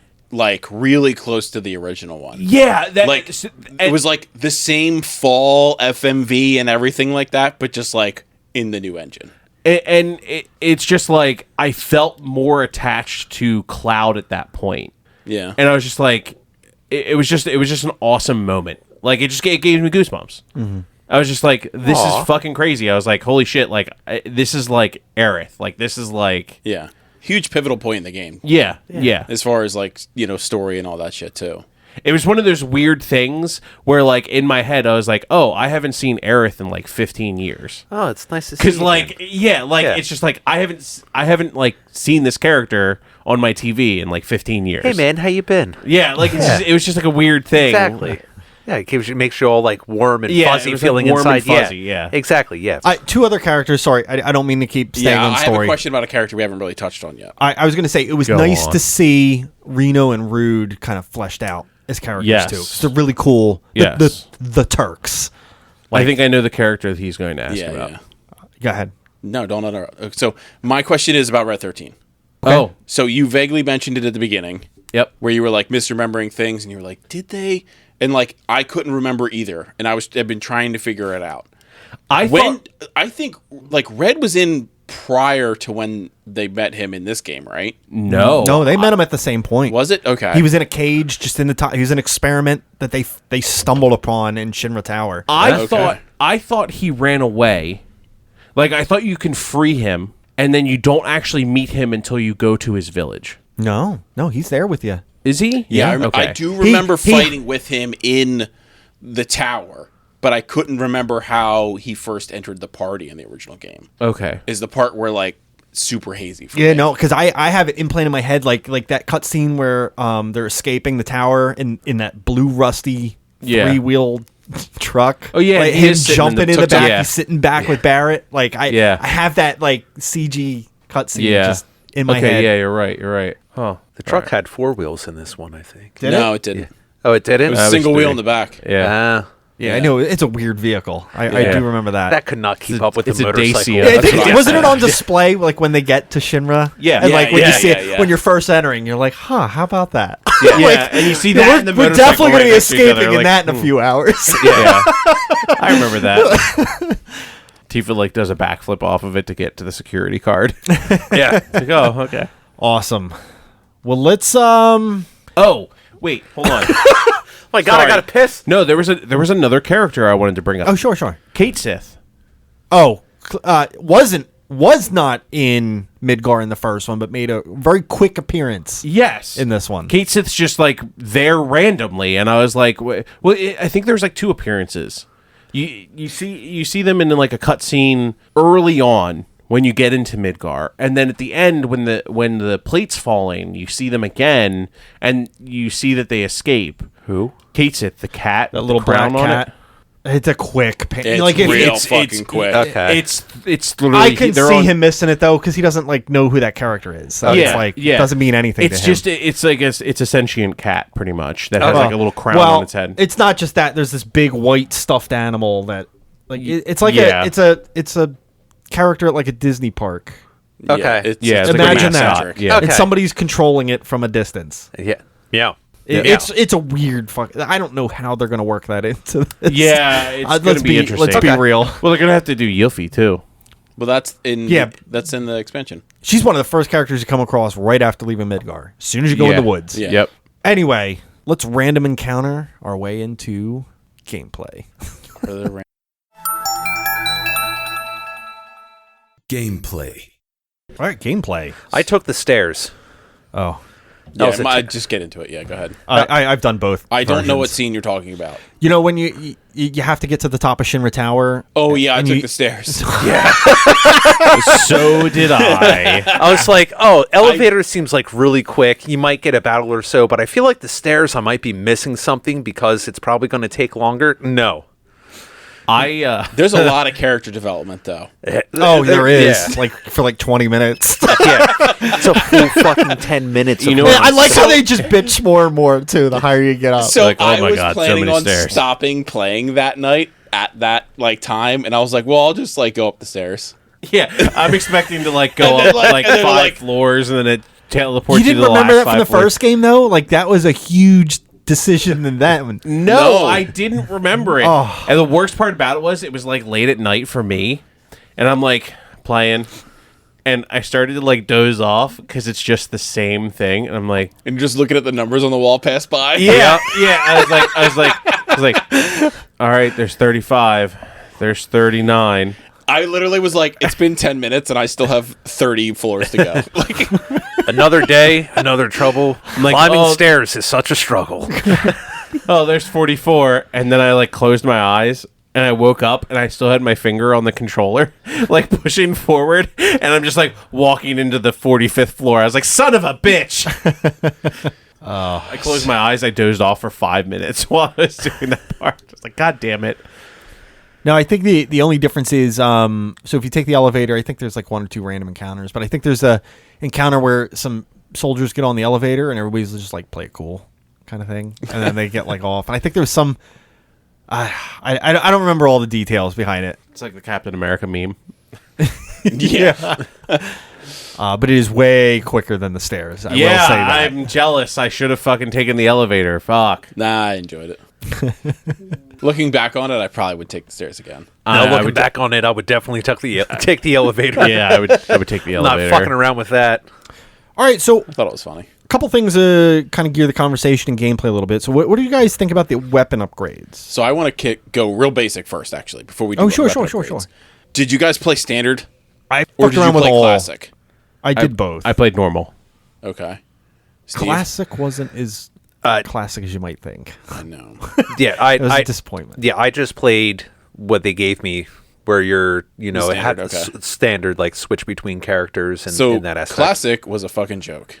Yeah, Was Yeah. it? Like, so I was curious about that. So classic is standard, but your character blocks all the time and doesn't actually. So like the idea is that your character kind of auto blocks and will auto basic attack as if it was one of the characters that you're not currently controlling. Oh, However, it takes them so long to actually like do any battles because they don't just like run to enemies. They'll block walk the entire way. Oh God, I would hate that. I would fucking To hate enemies? that. So I left it on, but you can override it just by moving your character. oh, And then if you don't move your character for like 2 or 3 seconds, it automatically kicks back in. It essentially puts everybody in like wait mode until you give them like a prompt. And stuff like you could swap and do like the prompts like normal, where you Yeah. like give them abilities and everything like it. I don't know. It wasn't. That was the only difference, though. It wasn't as classic as I was expecting it. classic. It wasn't at all. turn based. No. And Yeah. I thought they kind of worked that into the system to make like the maybe default not system. not to be perfect, but to feel more like the classic feel. Yeah, and like, it just- I want you to attack. I It want you to- wasn't. yeah. It Yeah, wasn't. It was a little bit of a Their term disappointment. of classic was just like, I don't want to navigate the battlefield, is what they termed classic, which is not actually what I wanted at all, and they did it in a terrible way. That's, Gotcha. Yeah, that sounds awful. Yeah, it was. I did not mind the standard, like how like just going right into it, not changing any settings. I mean, it took me a little bit of getting used to being able to like, okay, so how can I ramp up, like if you have character ABC, all right, let me start off with, attacking with character A, and then as soon as I start hitting, I get like the ATB high enough so that way I can perform like a certain ability or a spell, quick switch over to somebody else, get in like a quick combo to kick theirs up to like a certain gauge. Yeah. I didn't quite get that right off the bat. That definitely was a little bit of a learning curve for me. But I feel like once I found my stride, then it was, a completely different type of environment for battling to an extent. I mean, there was still a couple times I was getting my ass handed to me and 2 characters down, one with like 300 HP, like 1 hit away from death left. And I'm like, oh my God, run. Okay, quick, Phoenix down, quick switch over. Okay, you're up. Let's throw some shit at it. But I did enjoy it because it felt more involved rather than kind of like a turn-based, like back and forth, which is always like a little bit of a gripe with my like RPGs that I play. I understand it was different back then, completely, different mechanism of play, but I really did enjoy this combat system once I finally got the hang of it. I do miss the turn-based style games. They're few and far between now. I know. And it's a damn shame. The combat system in this was good. I didn't. The only thing I didn't like was that you couldn't use items. You had to use them with ATB, which kind of annoyed me. Yeah. There's. I mean, I understand it's like a balancing act at some point. Yeah, and it depending on how you played too. Is I feel like I got to a certain rhythm where you attack a couple times with a character, choose an action in the menu, and maybe I did play classic because I think there was a wait mode with this where like you wouldn't get fucked while searching the menu for a certain ability that you want. I thought that was in standard mode too. Wasn't? Yeah, it just slows down standard time mode, when it you goes open into the... Max Payne time mode. Oh yeah, Yeah. You're right. Yeah. And then after you choose an ability, hitting like R1 to switch to a different character, and then boosting them up to choose an ability, and just cycling through the characters instead of like staying on, like you can stay on one character. Yeah. But I think to get to more of that turn-based by flipping through the characters, I think that's how they tried to integrate it in a new way. Yeah, I did like where you didn't actually have to fully switch from one character to another to be able to use their abilities. So like if you even just like kind of hit, I think it was just like R2 and L2 were just like an immediate trigger and just jump to like the next person in line, at least their list.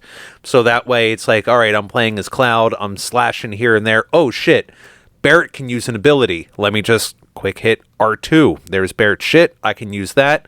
Now he's more focused on something that I may need. Maybe it's like flying around in the air. I need you to shoot it down. And then I can still immediately come out of that screen and slash away with, one of Cloud's swords or something else. There was some confusion with that for me, though. So, like, you know how they had, like, the summon bar? Yeah. Yeah. Like, it wasn't clear to me at first that it was shared, but not quite. Yeah. Yeah, certain people's summons would Like- go off before others. I did notice that. It was like, well, like, so from what I noticed, it was basically like Ifrit had his own bar, and then everybody else shared. Yeah, that's kind of what I noticed too. Or if you had, did you have Cactar? Yeah, I had Cactar, Carbuncle, and missing another one. Shiva? No. The Chocobo. Yes. Fat Chocobo. No, there's No. a small Chocobo as you're well. right, Small right. Chocobo, yeah. Yeah, those three, for whatever reason, like... They just shared a meter, but Yeah. it wasn't clear. So when you went into that menu to, like, do an ability, like, whoever you had it on, like, was the one that it was summoned. So, like, if I went into the menu and, like, Cloud had Everett and Barrett had Cactar and Tifa had Carbuncle, like, I could go to Barrett and Tifa and both of their summon things would be lit up and Cloud's wouldn't. What you needed ATB to be able to summon. So the summon gauge, or at least when I was playing, it's like So that was summon abilities, which was different. Okay, no. Your summon would pop up, and it would just be the summon gauge. And let's say you had a summon on everybody. Yeah. Let's say Cloud was the first one to actually have like an ATB to use. You had to have an ATB to summon, not the abilities, but to summon. So if you waited, and so let's say Cloud had Ifrit and Barrett had Shiva, and I wanted to wait for her, then I would just switch over to Barrett, shoot some things a couple times to get his ATB bar up high enough, and then I could summon her instead of Ifrit. Ifrit, Shiva, and the other summons had longer timers than Cactar. They weren't and shared stuff. with the other ones. Yeah, so the summon bar would go up. If you had Cactar equipped to anybody, your summon bar would start almost immediately with every single battle. See, I feel like that might be a little different because Cactar, Carbuncle, like these were the extras. Yeah. Yes. Yeah. And yeah, but that I didn't get that where I had the extras. I just had whatever summons were in the game without any, additional things. Right. Those were the ones. So okay, Yeah, maybe that's what I'm that's saying.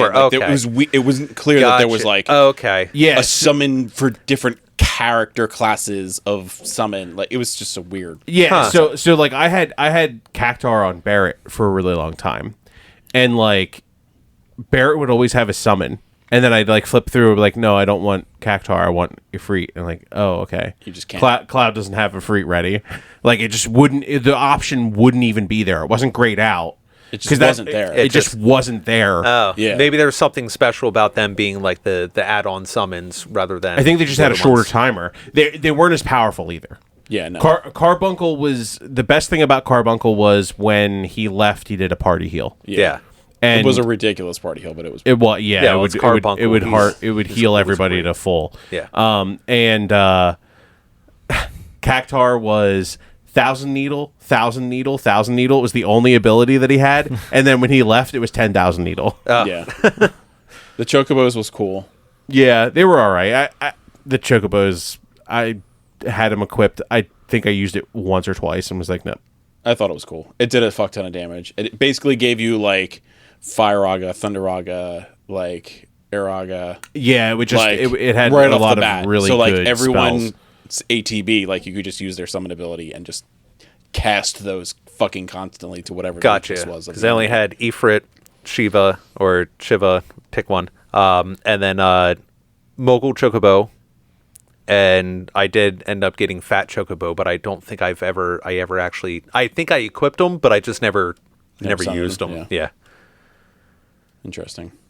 I was going to ask that because I didn't get any extra summons outside of Ifrit and the DLC ones. Oh, yeah, because the other ones where it was like where you meet up with your VR Materia guy or like the one you're trying to get the combat for, that's where you get in, you go in, you actually have to battle the summon to get the summon. Yeah, I Yep. figured that's how that was going to work. Anybody get Bahamut? No. Is he in the game? Yeah. Oh, I didn't know You he have was to do available. that. That's like the hardest VR mission. Oh fuck! I would have done those. Yeah, It's insane. well, I think there's like certain things you have to you have to be able you have to do certain things or gather certain data to be able to unlock the VR chance mission. to beat him. Yeah. I think Shiva just is there. I think she's she's up. the introductory mission. Right. And then the only other one that popped up like from those VR missions was Fat Chocobo. And Yep. I just wanted to hit a Fat Chocobo and just get another summon because so Yeah, I never got the invite for Bahamut. I just remember, so you have to defeat a bunch of summons in a row, and I think it was Ifrit, Shiva, Fat Chocobo, Leviathan, and the Bahamut to get Bahamut. Jesus. It's just like an onslaught, and it's just brutal. But it's also a good place to level. as well. Yeah, I'm sure. I'd imagine so. All right, sorry. Let me get back to some of my other questions here. Sorry, asked my about the original, weapon thing, the weapon upgrade. So this is very different than the original game. It would just be like, oh, you find a new equipment and then you just upgrade by default because it's a better weapon. In Yeah. this, they're all on par with each other. They just have different focuses. Yeah. Some are good at melee, some boost your magic damage, some are quicker attacking. You could really customize your playstyle a little bit more than just the materia. Yes. Yeah. Yes. I liked it a lot. I think it's a smart way to do weapons, so it doesn't make anything irrelevant. It gives you a reason to hold on to them. Yeah. And they all level up with the character. Yes. Right. Which I thought was awesome. So even when it's like, oh wow, I haven't played Aerith in so long, and then once she comes back into the party, she has like all these fucking like points. skill points and whatnot you can put into it, and like which almost to a point where to sit down and go through like every weapon if you've been picking them up along the way, It's overwhelming. It's like yeah, exactly. Took the word right out of my mouth. It is overwhelming. So that's where it's like, okay, let me maybe take a look at some of the weapons towards the bottom of the list, which are newer, and see what I can work off of that. Or at least if you're trying to get like skill or whatever. yeah, like the ability, and just like, all right, I'm just going to use this. I'm going to suffer through, however many fights so I get that ability and quick switch off to something else. Yeah. But I did like exactly what you said, where it is more customizable, and it's not only just one person, it's across the board of all of your party. They all have, I think where 6 different weapons for each character. yeah, so where you can focus on, if you want your entire party to be focused on speed or something else, you can have that. If you want just power, you can have that. And then on the flip side, it gives you great diversity, be able to split up the strengths between your characters, where, like you were saying earlier, where Barrett became your like uber fucking magic guy. Like he had the one it might have been like the Wrecking Ball one, where he just had, it's like, oh, plus 10 to magic damage, plus 10 to magic damage, you know, MP up by so much. And I remember thinking, it's like, I think of Barrett as like the tank, just as like, I'm going to go in, I'm going to smash him up and be able to take a bunch of damage. But here he is being like pretty much like the second strongest magic user in my group. And I didn't see that coming, so I actually shifted it. Yeah, mine was a magic user and a tank. He had like 7,000 health points. It's stupid. And it was just like, okay, yeah, like let's fucking go. Yeah. What were like? So I don't know the tiers of the weapons, but did they all have the legendary weapons in this, or was that like not quite the same thing? Do you know? I don't think it was necessarily like legendary weapons, because they each have a legendary weapon in the original Final Fantasy. Oh yeah, VII. yeah. I don't think it was like that. In this. Okay. It's just they like, again, like I said, they each Preference. had their Okay. yeah. I used Hard Edge for Cloud.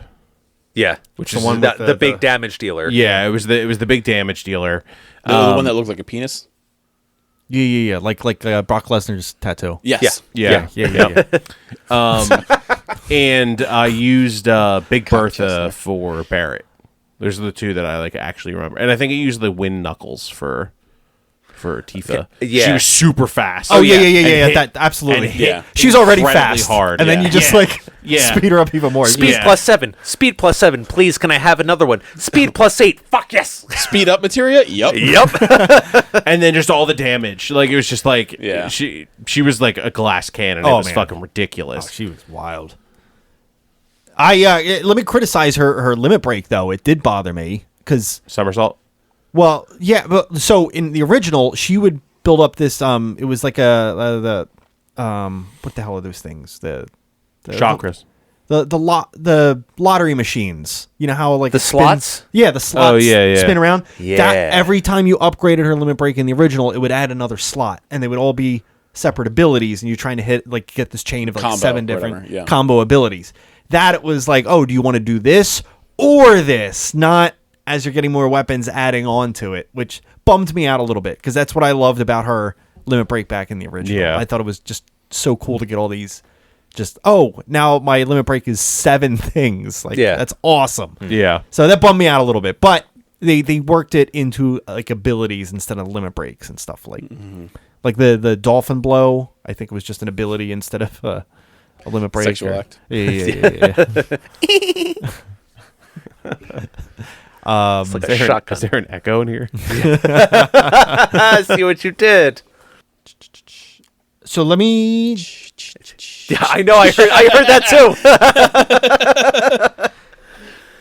Let's see. We touched on a lot of this. I don't want to do side quests again. Like we touched that on story. Yeah, we did. Can I throw one in? Yeah, go for it. Okay, so we can bring one out from what started in story, but we can now do in gameplay. favorite party group. Like your favorite combination of people. I had a question about that because like it seemed pretty forced to me. Well, it is, but so Yeah. like, of the ones that were forced, what combination of 3 did you have the most fun with? So I think that's kind of a loaded question because the areas of the game where I enjoyed the combat the most and things like that were probably not the areas where I liked the party cohesion the most. Okay. You know what I mean? Yeah. Because like your party's forced upon you by the story. Right. So my favorite party was Cloud, Tifa, and Aerith. But I don't think I got to It's play the correct as answer. them. I don't think I got to play as them in the areas. That you wanted to? Yeah. Yeah. I mean, like, obviously it would make sense due to the story. Yeah. But, like, there were more interesting combat and arenas and things like that with other groups. I got you. No, and that's also my like favorite combination, but that's only because of like how my play style came out too. Because then I had Cloud and Tifa being just like, we're just going to kick the ever living shit out of whatever's in front of us. And then you had Aerith in the background. It's like, oh, I'm basically a fucking demigod that shoots all kinds of magic out of all of my orifices. I will destroy you and heal everything in the process. Yeah, so like I played as them. The Tifa and Cloud were basically both glass cannons, and then I just had like auto cure on fucking Aerith and went to town. You know what I mean? Like, and it was fucking cakewalk at that point. My favorite was Tifa, Barrett, and Cloud. Like, give me OG Avalanche. Like I said, like Barrett was this weird character for me that I was not expecting, where he was just like an insanely skilled healer, but also a tank. And I actually moved my auto cure off of him and I put it on Tifa because Tifa was so quick that she was never getting hit hard. So she would back up and heal it, and she would just do the auto cure. And then like I had Cloud was just an all-arounder for me. He did insane amounts of damage, but outside of doing this insane amount of damage, he had high HP. That was just the quickness. You could deal with aerial stuff quickly with Barrett, and Cloud could just do everything. Yeah, I think the auto cure thing is kind of annoying to me. Like, it was great in the beginning. Like, I probably used it as a crutch later on because, as Steve was mentioning, the whole like, cast an ability, flip to somebody else, get their ATB up, cast an ability, flip to the next person, and doing that. Where like putting auto cure on Aerith gave me like all of the cure abilities without having to worry about getting like doing extra work to get her ATB gauge up, even though it still cost ATB to use the auto cure materia. But I don't know, I kind of have a love-hate relationship with that, but at the same time, like, I didn't feel like fucking just switching through people constantly. Fair. Yeah, I don't know what was wrong with my build, but Aerith always struggled to have ATB for me, like, consistently. Like, at any given point in a battle, usually everyone has at least one. Aerith would always be like, I'm halfway there for one. It's like, God damn it. Like, I need a cure. She's just blocking. Well, that sounds like you were staying on one character predominantly then and not using...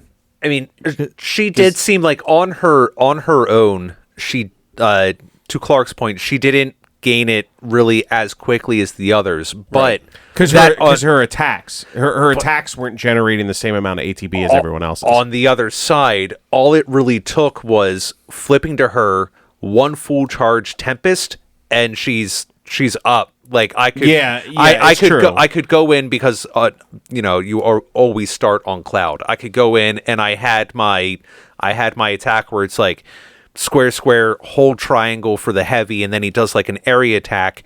That's all it takes to get him kicked up to an ATB, and even like in that short time, switch over to Aerith, charge up a Tempest, which, it takes a few seconds, but it's still time that, you're waiting for it, and as long as she hits it, she's up there too. So at least you can kind of get something going with her, whether it be like, some sort of like attack magic or something else, and then your other characters will pretty much already have like another meter filled up by the time you're done with her, and then just kind of rinse and repeat around. But no, you're right. She did seem to like it wasn't just a touch slow. That's all. Yeah. Like it was just a touch slower than everybody else. She is a little slow, but that's and okay. I didn't see a way in her weapons or equipment that I could just speed up her ATB. I don't know. Other than using the Materia. materia. No, for it, even the materia wasn't quite doing it. Oh, I like okay, just going into a battle, typically I would use Cloud and I would try to eliminate anything that grapples. Because that's like grappling, like will just fuck your entire party. Yeah, it will. So I would go in with Cloud and go as hard as I fucking could at something that grapples. Like there was a lot of those little like scorpion guys or whatever. So I would go and like focus on that. And by the time I'm done with those two, typically I could just usually end the fight by switching to Barrett and being done. Aerith, in that time that Cloud killed one or two of those spider things, Aerith had still not gotten just one ATB. Barrett would have two. Like, he'd be just ready to go. So, it was just one of those things. Like, I just feel like her attacks were slow enough that even with the ATB boost, it wasn't enough. I feel like they could have used, like, you know how a lot of RPGs where you have companions, there's like an aggressive or passive type setting. Yeah, that would have been helpful. Yeah, I feel like setting something like that up would be helpful. there was some sort of setting that you could put on to kind of like get a certain type of play style for a character. I think it was further down like in the menu, and like it was deep in there. I didn't mess with it because I had something working for me, so I didn't want to fuck with it. But I feel like there was something where you can kind of actually set more of what you want them to do in battle rather than something else. You could I think there was one setting where you could auto ability.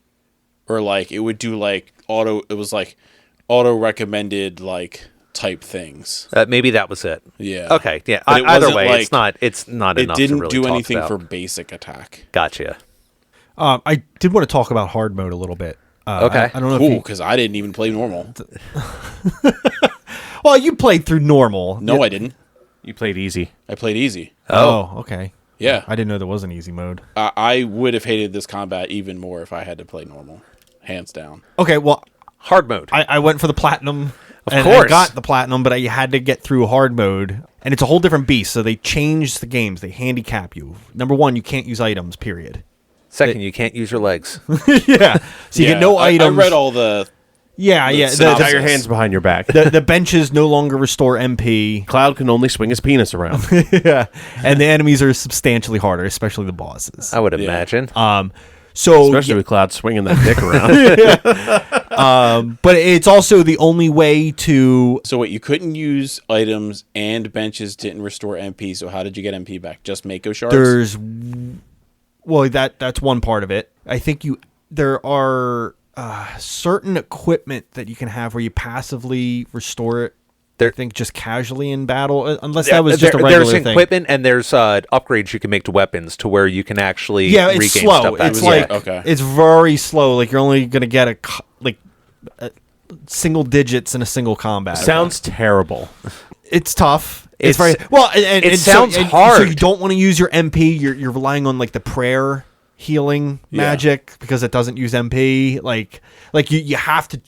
You have to know when to use your MP, and you're usually trying to save it all for the end boss, dump it on that boss. Sounds like I'd really rely on Chocobo and fucking Carbuncle and that shit. Yeah, seriously. You're just like, oh, summons all the time. Yeah. If you can't summon in hard mode, like, fuck that. I mean, I would imagine you probably could, but it's going to be very much more far. Well, there's a lot of handicaps in hard mode, and like so. I don't know how far you guys got. Everyone's in a wheelchair. Yeah, and there's no ramps. Final Fantasy VII is not ADA compliant. But there is a point where you Bear is shooting his gun and just goes backwards off of a flight of stairs. Not again! Just falls down all the stairs on the plate. Yeah. I only have one hand to climb. In normal mode, though, you do cap out on how far you can progress your weapons, and by defeating the bosses, you unlock these tablets in hard mode that allow you more orbs to upgrade your weapons. Oh, so- it's the only way you can max out your weapons is by being hard mode. And certain bosses are key to certain characters. So like the spirit in the train yard might be for Barrett's weapon or something like that. Okay, because I know there was like the books or something else that you can use like your Moogle coins. Yeah, but they're specifically attached to certain characters in hard mode. I forgot Okay, that was even a thing. Yeah, because I know there were like books that you could buy from little Moogle Boy. Yeah. That were specific to each character, and then you could get more of like basically the book specific with like the side quests, which I think were like the last ones, like the last set of side quests in the game or something. Yeah. But that's interesting. Yeah, Yeah. that definitely does sound hard. It was extremely difficult. I like being normal. No, there was a couple missions I failed just a ton of times until you get into the rhythm, and you can't grind like because I was already at like level 50 at that point. You just have to Go. get Get better. good. Yeah, get good. Jesus. Get good. Yeah, Scrub. So it's tough. It was a good challenge though. Cool. Highly recommend it. I will Maybe take not for that- everybody. I would Yeah. take that recommendation and Nah, throw it in the I was like, no. Anything else with gameplay, gents? trying to think if there was really Anything anybody immensely hated? Yeah, gameplay. Jeez, here we go. I can't really think of too much that I was really like hated. I mean, I did enjoy once you finally got like chocobo travel and can basically start fast traveling around. That was nice. I mean, I didn't really mind the running around because that That was wasn't just very big. no. It was like, oh, it's going to save me 5 minutes. yeah, and then you're get the random encounters and be able to The get like dialogue levers. of, character progression. Like, Yeah. I didn't use the chocobos at all because I was just like, I'm only going to go right there and like the characters are going to talk the entire time. Like, But by the end, I was just like, I'm good. Let's just get there a little bit quicker. Yeah, I was doing that for like when I was like trying to just grind out side quests. I would chocobo I would thing. I would do the chocobo thing, That makes but sense. because I was still getting that dialogue as I was running around trying to actually do the side quest because the chocobo things were far enough away that they're still giving you the opportunity to get that info. okay. And literally mid conversation, this is one thing that I really appreciated about this. They could be mid conversation and I'm like, oh, fast travel, and someone would start talking like right as I was fast traveling, like son of a bitch. You'd get off of the chocobo and they were like, so as I was saying, and then pick right back up into the conversation. that's I cool. fucking loved that. That is like A+ for that kind of forethought into that when you're going to do a fast travel system like that. It's important. Yeah. This way you don't miss out on story. That could be upsetting. But yeah, so we didn't actually talk about it, but the fucking mini games. Yeah. We slightly talked about the gotta hand. talk about the mini games. The hands was like I feel like I recognized the hands from the first game, but I don't remember having to do the fucking whole moving crates and That felt fucking new. carrying. I don't remember Yeah, that from the original. Yeah, No? I think Okay. I think the hands were new. I hated that. That was yeah, annoying. that sucks. it's the That worst. sucks. It's so so bad. time consuming. If it was Yeah. quicker, sure. But Yeah. it was. I like playing darts better. Nothing else happens when you're doing the hands either. It's true. Let's talk about the push-up challenge and the jumping jack challenges And the pull up Had to win every tier to platinum. Oh yeah, of I don't. course. I don't. of course. Yeah, I you didn't do did. any of those. Where were those at? in the the gym. Yeah. in Wall Market. Yeah, in Walmart. Oh God. I didn't go in the gym at all. Apparently. That was in Yeah, the it was original. it was though. one of the side quests. Yeah, because there Yeah, was I like the one like when you're vying for like one of the tickets from the 3 in Wall Market, the really androgynous guy. He basically lives in the gym, and you have to do like a squat competition against him. He was either the squat or the pull-ups or something else, and it's basically You had to do it having with Tifa. Yeah, and because there was one Pull-ups. with Cloud, They're one with pull-ups. Tifa, but it was basically you had to do like certain patterns, like let's say it was like square, circle, triangle, X, and that's just the way it went. And then you had to keep speeding up a little bit, and then And then it goes invisible. and then the Yeah, little and then it would- diagram you were using to like follow along disappears. So you have to kind of keep going along with it, and then it goes a little bit faster, And if you do then it too fast or too slow, you fuck fail. up. Yeah. Then they just like fall on their ass. Yeah, and then they're like, oh god, it's just gonna take me fucking 30 seconds to stand back up. Whatever they were, I at least did the first one and beat it because I feel like some of them you kind of I felt like I had to. I think whatever the first challenge was, I did like the next level, and then after doing that, I'm like, okay, cool. I'm not going to do this anymore. I'm fucking I did it done. to get the champion's belt. Yeah, I didn't. Yeah, that's right. Yeah. I didn't go through with that. Yeah, if you do the first 2 challenges all the way to the top, you get the champion's belt and you get a materia. I think that was with like most of the little mini games. If you made it to the top, you got a prize, and I think I actually ended up looking them up, and I'm like, it's not worth my time. I figured out a way to exploit the box challenge for Moogle medals. You just start it and you hit 1 box, and it won't disqualify you. And then you just let the time run out, and you get a Moogle medal every single time you just do it. That's your Just- participation trophy. Yes. Yeah. So I was just like, oh, cool. I'm gonna buy everything from the Moogle kid. The thing is, I didn't even have to do that because if you search around enough, because that was another thing. It's like that's why it probably took me 40 plus hours to beat this game because I looked in every fucking corner and crevice because everybody knows me. I am a goddamn loot whore, and I would like to get some goddamn loot, and I could. And I think that's the only reason there were so many fucking Moogle medals by the end of it, because you can't go back to Sector 5 after like Chapter 7 or Chapter 8. 14. 14. It's still felt early enough. There's a huge gap where you can't get there though at all. Yeah, and then afterwards. Oh, you don't have chapter selection on your first playthrough, do you? No.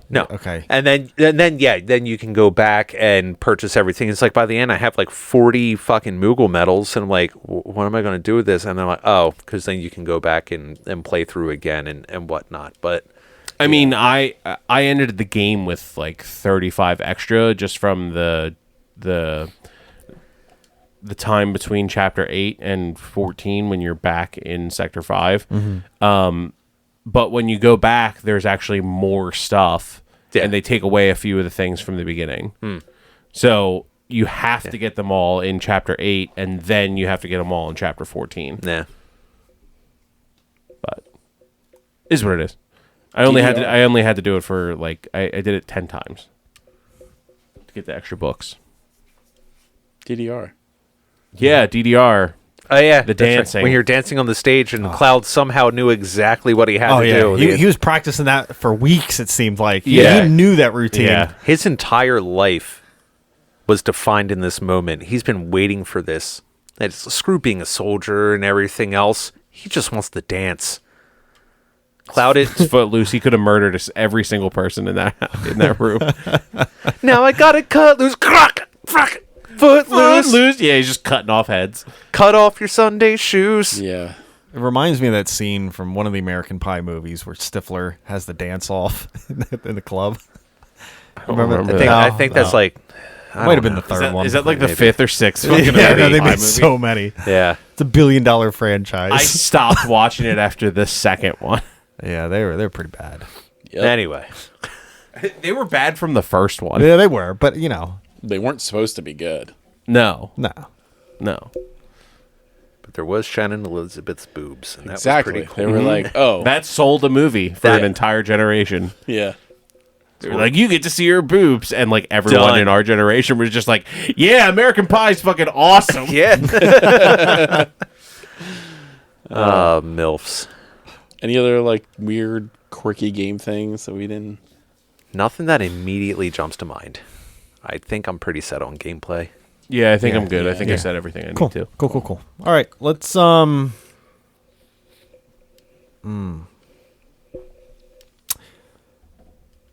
let's bomb the sector and head on into graphics.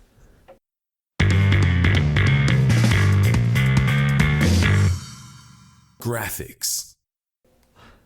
No, drop the bomb. Time to bring it back to DDR. All right, so the big thing. Sorry, Steve. I know you didn't play a lot of the first game, but like, is this a good Midgar representation? The remake. Oh, I'm sorry. What fucking segment are we in? Absolutely. Graphics? Yeah. Yes. Okay. So He's asking us questions about the graphic. graphically. Is it a good Midgar representation? Yeah, it's fucking amazing. It's absolutely incredible. This game looks fucking ridiculous. the Mako looks okay, I guess. I'm just kidding. Honestly, I wish it was grittier. I feel like the original game is a grittier Midgar. You feel like this is too polished, like too happy Midgar? A little bit. Like I said when the plate came down. Yeah. I wanted just like a mass decimation. Okay. I like dark themes in games. Like I hate when they make it lighter toned. It takes away. That's because happiness just brings you anger. It does. Curmudgeon. Sorry, small. I mean, overall, I thought it looked great. It just, I wish it was a little grittier.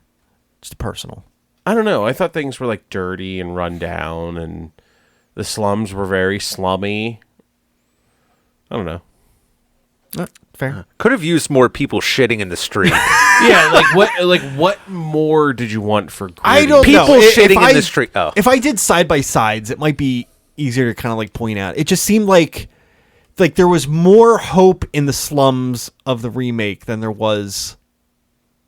Like they still had like sunlight and stuff like in the remake. I feel like it was just these guys are underground. They are always looking at this metal sky. It's Umbrella. You wanted more destitute, just like more desolation. Like it was just Yeah. it was like the neon lights. That was like their only light in the slums of the original Final Fantasy 7. Like it was dark. Like if you had any money, then you can see sunlight. But these people, they were the slum people. I don't know. It just like I don't know. It felt like a happier Midgar in this. And yes, it was still dark, but not 1997 dark. You know, Very few things are 1997 dark anymore. I can kind of get what you're talking about here because the only difference between the slums and like up on the plate, or at least like the suburbs, was just the buildings. Like the lighting and like that sort of environment was pretty much the same. So I can at least think I can see where you're coming from. So at least where the suburbs should have been like nice and happy, have the nice homes, they have actual sun coming through, where then the slum should just be like, you piece of shit. You should be thankful that you get any sort of natural light at all, and not where it can be like bright, cheery, sunny day. I could get that. So minor criticism. Character design, again, as its own thing or translation. I think the character design was really cool. I kind of appreciated what they did with the characters, except for one character, and I thought it was kind of funny the way they did it. Oh, do What tell. character?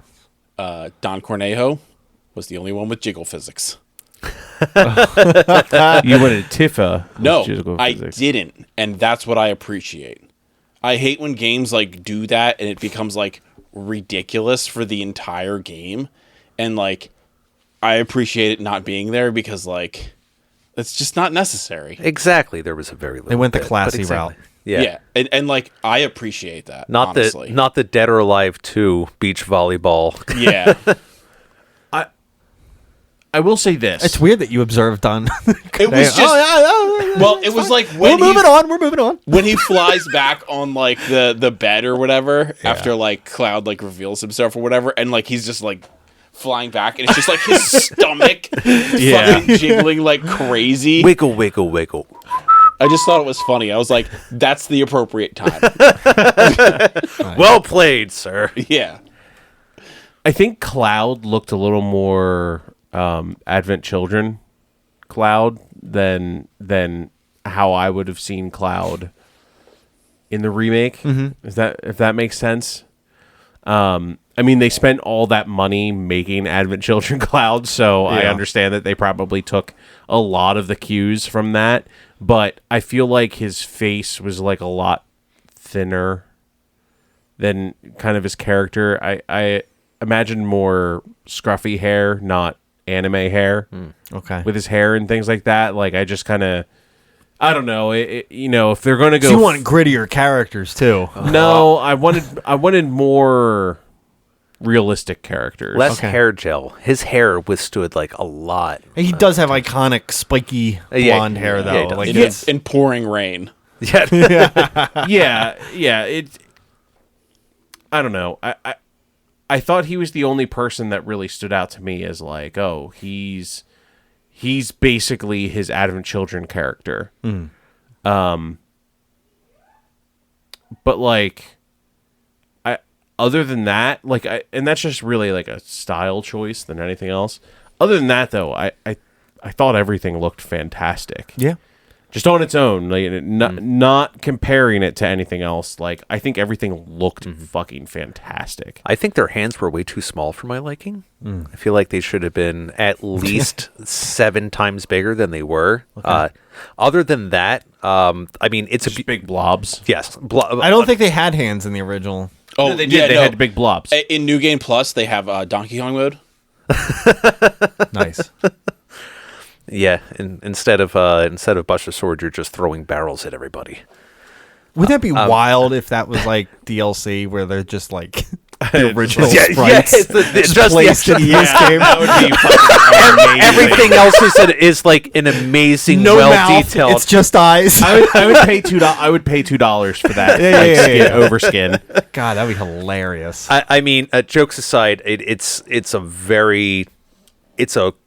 very well looking environment, characters. I think some of the proportions may have been off a little bit. I mean, just on some things, but I mean, it's Final Fantasy and the shapes of some of these ladies. It's like, yeah. Past that, yeah, I mean the fact that they're Also, that they're Barrett is just a towering man. Yeah, he's huge. He is a giant. he's like 8'6". yeah, he is Andre the Giant, just black with an army cut and missing an arm.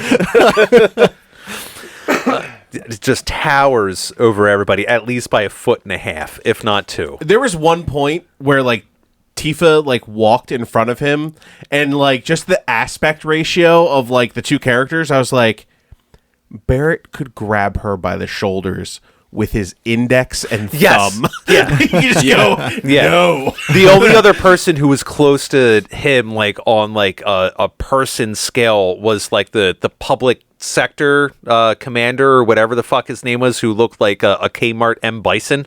Yeah. He was the We only have other that one. Bison at home. Yeah. And like Bison at home. the only one who's like actually like on a physical scale level of Barrett, and even him probably not so much. Yeah. But with the character model, something I was really impressed with is the sprites not very detailed. I mean, they're just sprites. Yeah. super Yeah. small sprites, but like it made sense what their outfits translated to, like what they would look like in they did look like. Yeah. It just Yeah. like it made sense. Cloud like had less purple. Cloud wasn't purple, he was blue in this. I think he was blue. No, he's purple. If he was Hold green, on, it would I'll- die. I'll- Yeah. Well. But like the pink dress of Aerith, like Yeah. they translated well. Like the white shirt and black skirt of Tifa, like they just, I don't know. It just made sense. The outfit's just a great translation from their You're like, little wow, sprites. you took 20 pixels and made this really good. Yeah, 100%. Something I learned by playing this game, based off like sprites for like the old stuff from the original. I thought Aerith just had like very weird looking ears. Turns out it was a bow in her hair. Yeah. Purple. Hey, he was more purple. He was in that. definitely purple. Yeah, show Joe. Joe wants to see. Purple. Yeah. Yeah. No, he was like blue and grayish, Yeah. just like his personality. So, going back to the as you were kind of talking about the character models and things like that, one thing that's kind of hilarious to me is like, you know, how, as you mentioned, he's like Advent Children Cloud, but I think they kind of pigeonholed themselves with Cloud a little bit in the original design of the game, because like everyone is obviously like humanoid, right? But like everyone except for Cloud has a normal facial structure, and I feel like they forced themselves into it due to polygon limits on Cloud with his hair. Oh, that's an interesting point. And then they were just like, well, we can't change it because it is very defined. Like, Cloud's head has to be a triangle. Yeah. Yeah. Like, He's Pyramid Head. and he's the only one. Yeah. So, like, it's like, yes, you wanted a defining character and stuff like that, but I feel like they kind of did it to themselves originally and just gotta ride it out. He's you this know? now. Yeah. Yeah. I'm okay where he ended up, though. I'm not saying he looks bad. I'm just saying how different he is versus every single other person in the game Okay. is kind of miraculous. I mean, the same thing with Barrett, though. Like, I mean, how many Barrett's a characters giant. are that huge? Well, right, he's giant, but his skeletal structure and frame is still similar to everyone else. Okay. You know what I mean? It's just funny. I'm not bashing it. He still looks graphically great, but it's just funny. Very well. Yeah, let's hit the jukebox at Cloud. Damn it! I fucked this up. I always want to say Cloud 7, but it's like Cloud 9, right? Seventh Heaven. Oh, Seventh Heaven. Yeah, I'm thinking of something else. Yeah, you are thinking of something. Cloud That's a 9 strip. is a strip club. Yeah, that is. So the jukebox is Cloud 9. I'm just thinking of I mean- Tifa, titties, Cloud 9. Oh, yeah. Shit. All right. Well, that's what we're doing. Just leaving it in.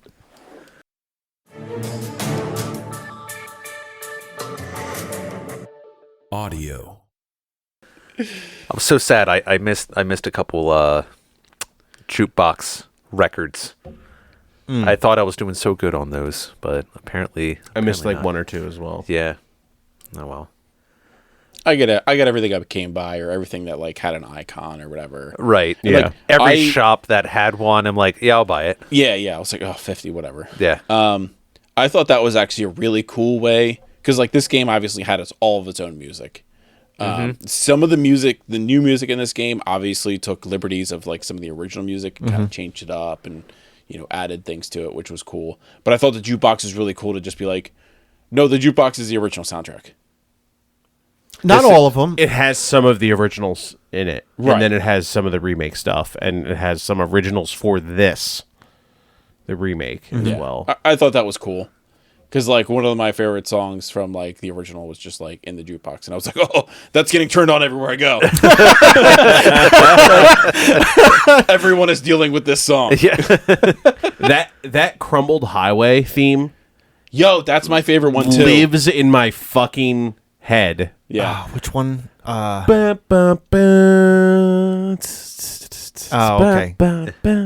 Yeah. Yeah. That one's fucking dope. That was my favorite too. I like that like the original battle theme music, but like in this like When like they slow jazz it- club Yeah. type style to Yeah. it. I thought, nice. I thought when they like elongated some of the main theme and were putting it behind the cutscenes, like it was really fucking impactful. Yes. Like, man, I definitely need to like sift through and find like those specific songs and get them in a playlist. Now, something I noticed about music, and I think it was intentional. Aerith's theme in this game, they didn't play the full thing. Correct. I think they're holding back to make it more impactful later. Like they, you know how like normally her. Well, I don't know if No, you've I heard- wouldn't know.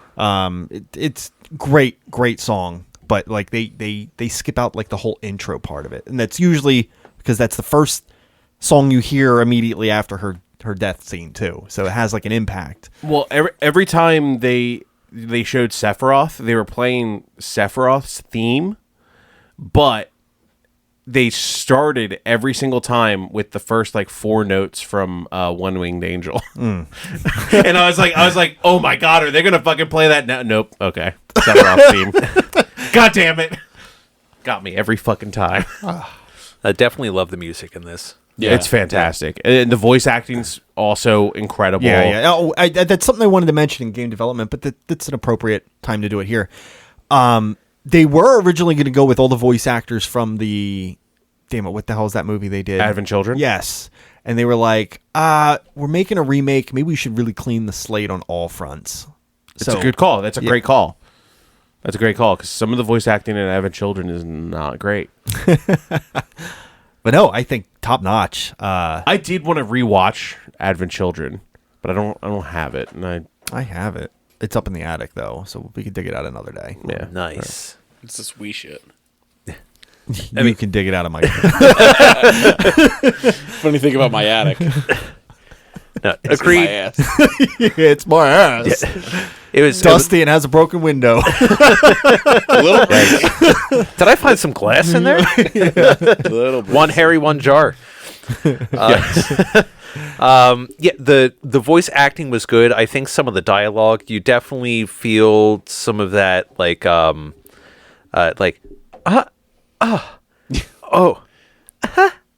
like the little like The Japanese comes out. I Yeah. think they did it intentionally because of how ridiculous it is in the original one too.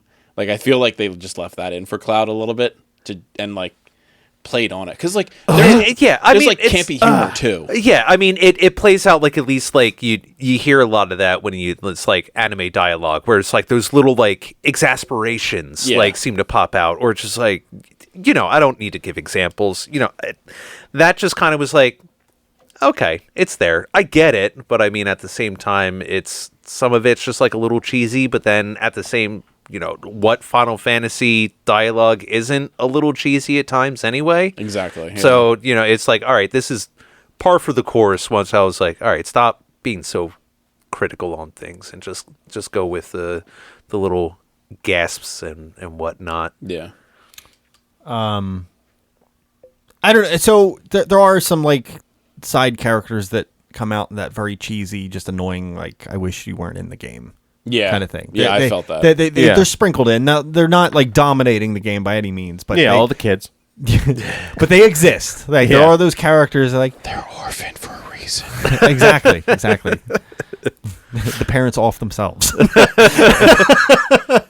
want to go play in the junkyard. Oh, looks like I'm slitting my wrist. Sorry, little Billy.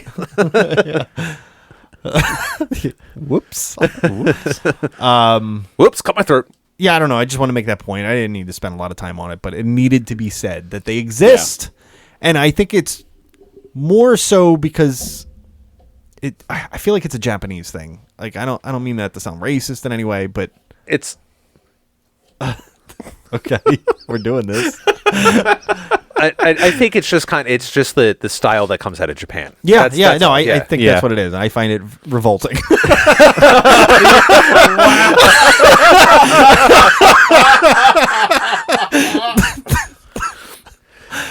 I also got to say, like, some of the sound effects were pretty neat. Like when you had like the summons and they were doing their final abilities, like diamond dust, and you just hear the ice shattering and kind of like crinkling around in some of the spells. I found that fitting, and it was crisp. No pun intended. Using that as the example, but no, fuck it. I intended that pun. Don't tell me how to live my life. But it just the supporting like sounds that were like kind of just like even in the background, I still noticed like some of the background noise as like, okay, this was very well like mixed to kind of keep that flow going. Cool. Derailed audio. No, I I got nothing else to say. yeah, I mean, music and audio just top notch. Yeah. The mesh of the two. Mwah. Oh, right on the lips, Harry. Thank you. Nice. Well, let's go see how Zach is doing over in our final thoughts.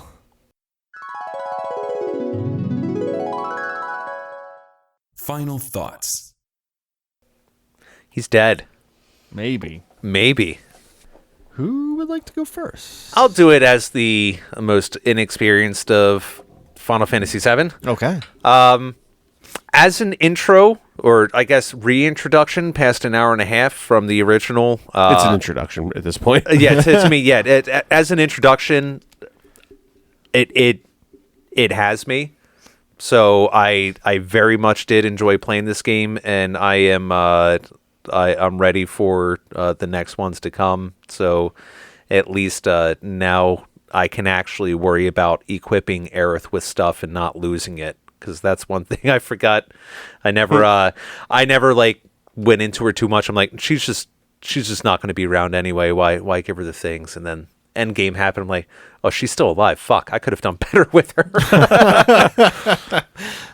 I mean, you could just remove stuff when they're not in your party anyway. Joe, why do you have to try to make sense of this? I know they don't even have to be there. Just let me.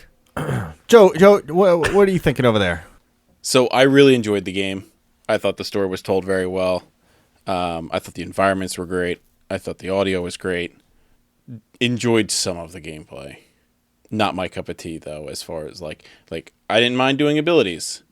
Basic combat, though, regular attacking, I hate that shit in almost every game. It's not a Final Fantasy thing. I hate it in God of War, like Devil May Cry, like any of those, like, no, I'm just going to like stand here and light attack, and then like maybe a heavy attack or whatever. Like, it's the same reason I didn't like Trek to Yomi that much. Like, it's not my cup of tea. Which is why I just played it on easy, to enjoy the parts that I knew I would enjoy. Like, I wasn't going to suscept myself to more of something that I already knew that I wasn't going to enjoy. That's fair. Hiroshima. Because it would have just tainted the entire game at that point. Yeah, no, that's fair. Clark, where are you sitting? He's sitting right there. On your lap, Harry. When two become one. Honestly, as a longtime Final Fantasy VII fan, this game fucking nails it for me.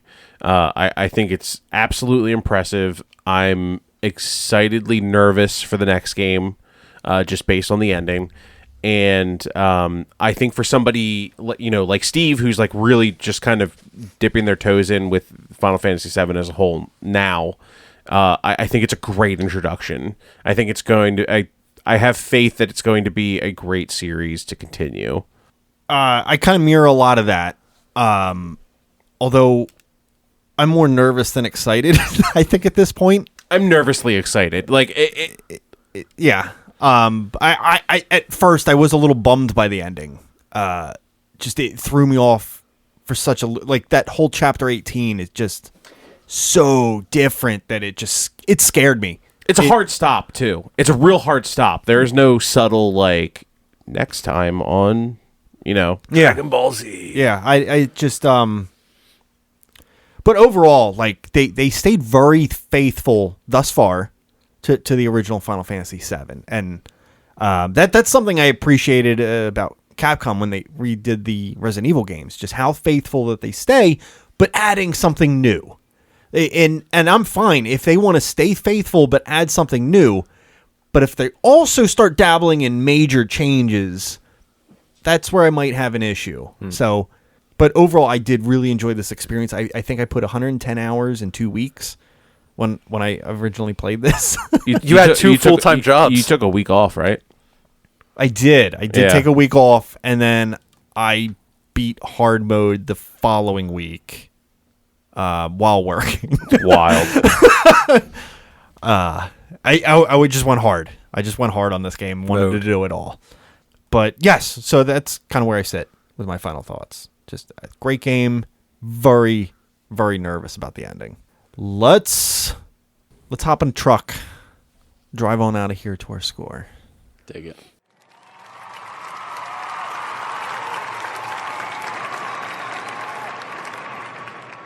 The score.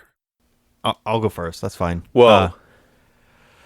I'm going to give it a 9.5 out of 10. And that 0.5 is reserving. I don't want to give it a 10 out of 10. They fuck up the rest of the series, and then me be mad at myself saying I gave this game a perfect score. So this objectively on its own can be a 9.5. The next one could be a 7. It could. Or I know. 3. Yes. But it doesn't change this game. No, but the fate thing still... It bothered me a little bit. The future games may change this game for him. That's the catalyst. Clark did not change his score of The Last of Us Part 1. No, I'm not ever going to change my score, but Right. I don't know. I still stand by both of my scores for both of my both Last of Us and Last of Us Part 2. So I'm giving a 9.5 out of 10. I think that's tying with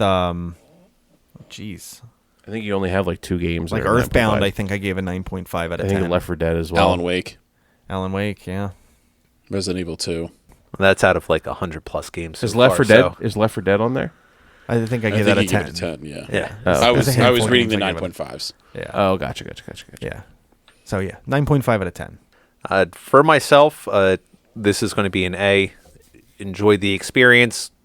Looking forward to the next one, and really very far and few complaints about this. I'll go next. I'm going to give it an 88. Okay. I again, the way I played it made it work for me, and it was good. I think this is a buy. I think if you're a new fan or a nostalgia fan coming to this, I think it's worth every penny that you pay for it. Cool. Awesome. Sweet. Awesome. Well, that wraps up our Final Fantasy VII Remake episode. And if you have any concerns or want to continue this conversation, reach out to us on our Discord. We would love to get your feedback on the episode and see what you thought about the game. Well, until next time, Stay lovely. stay sexy. Love you guys. Stay safe. Wiener. Thanks for listening. Be sure to follow us on social media and all streaming platforms at Superfun Podcast for more episodes. If you enjoyed the show, tell a friend about us and consider becoming a Patreon member for more exclusive content.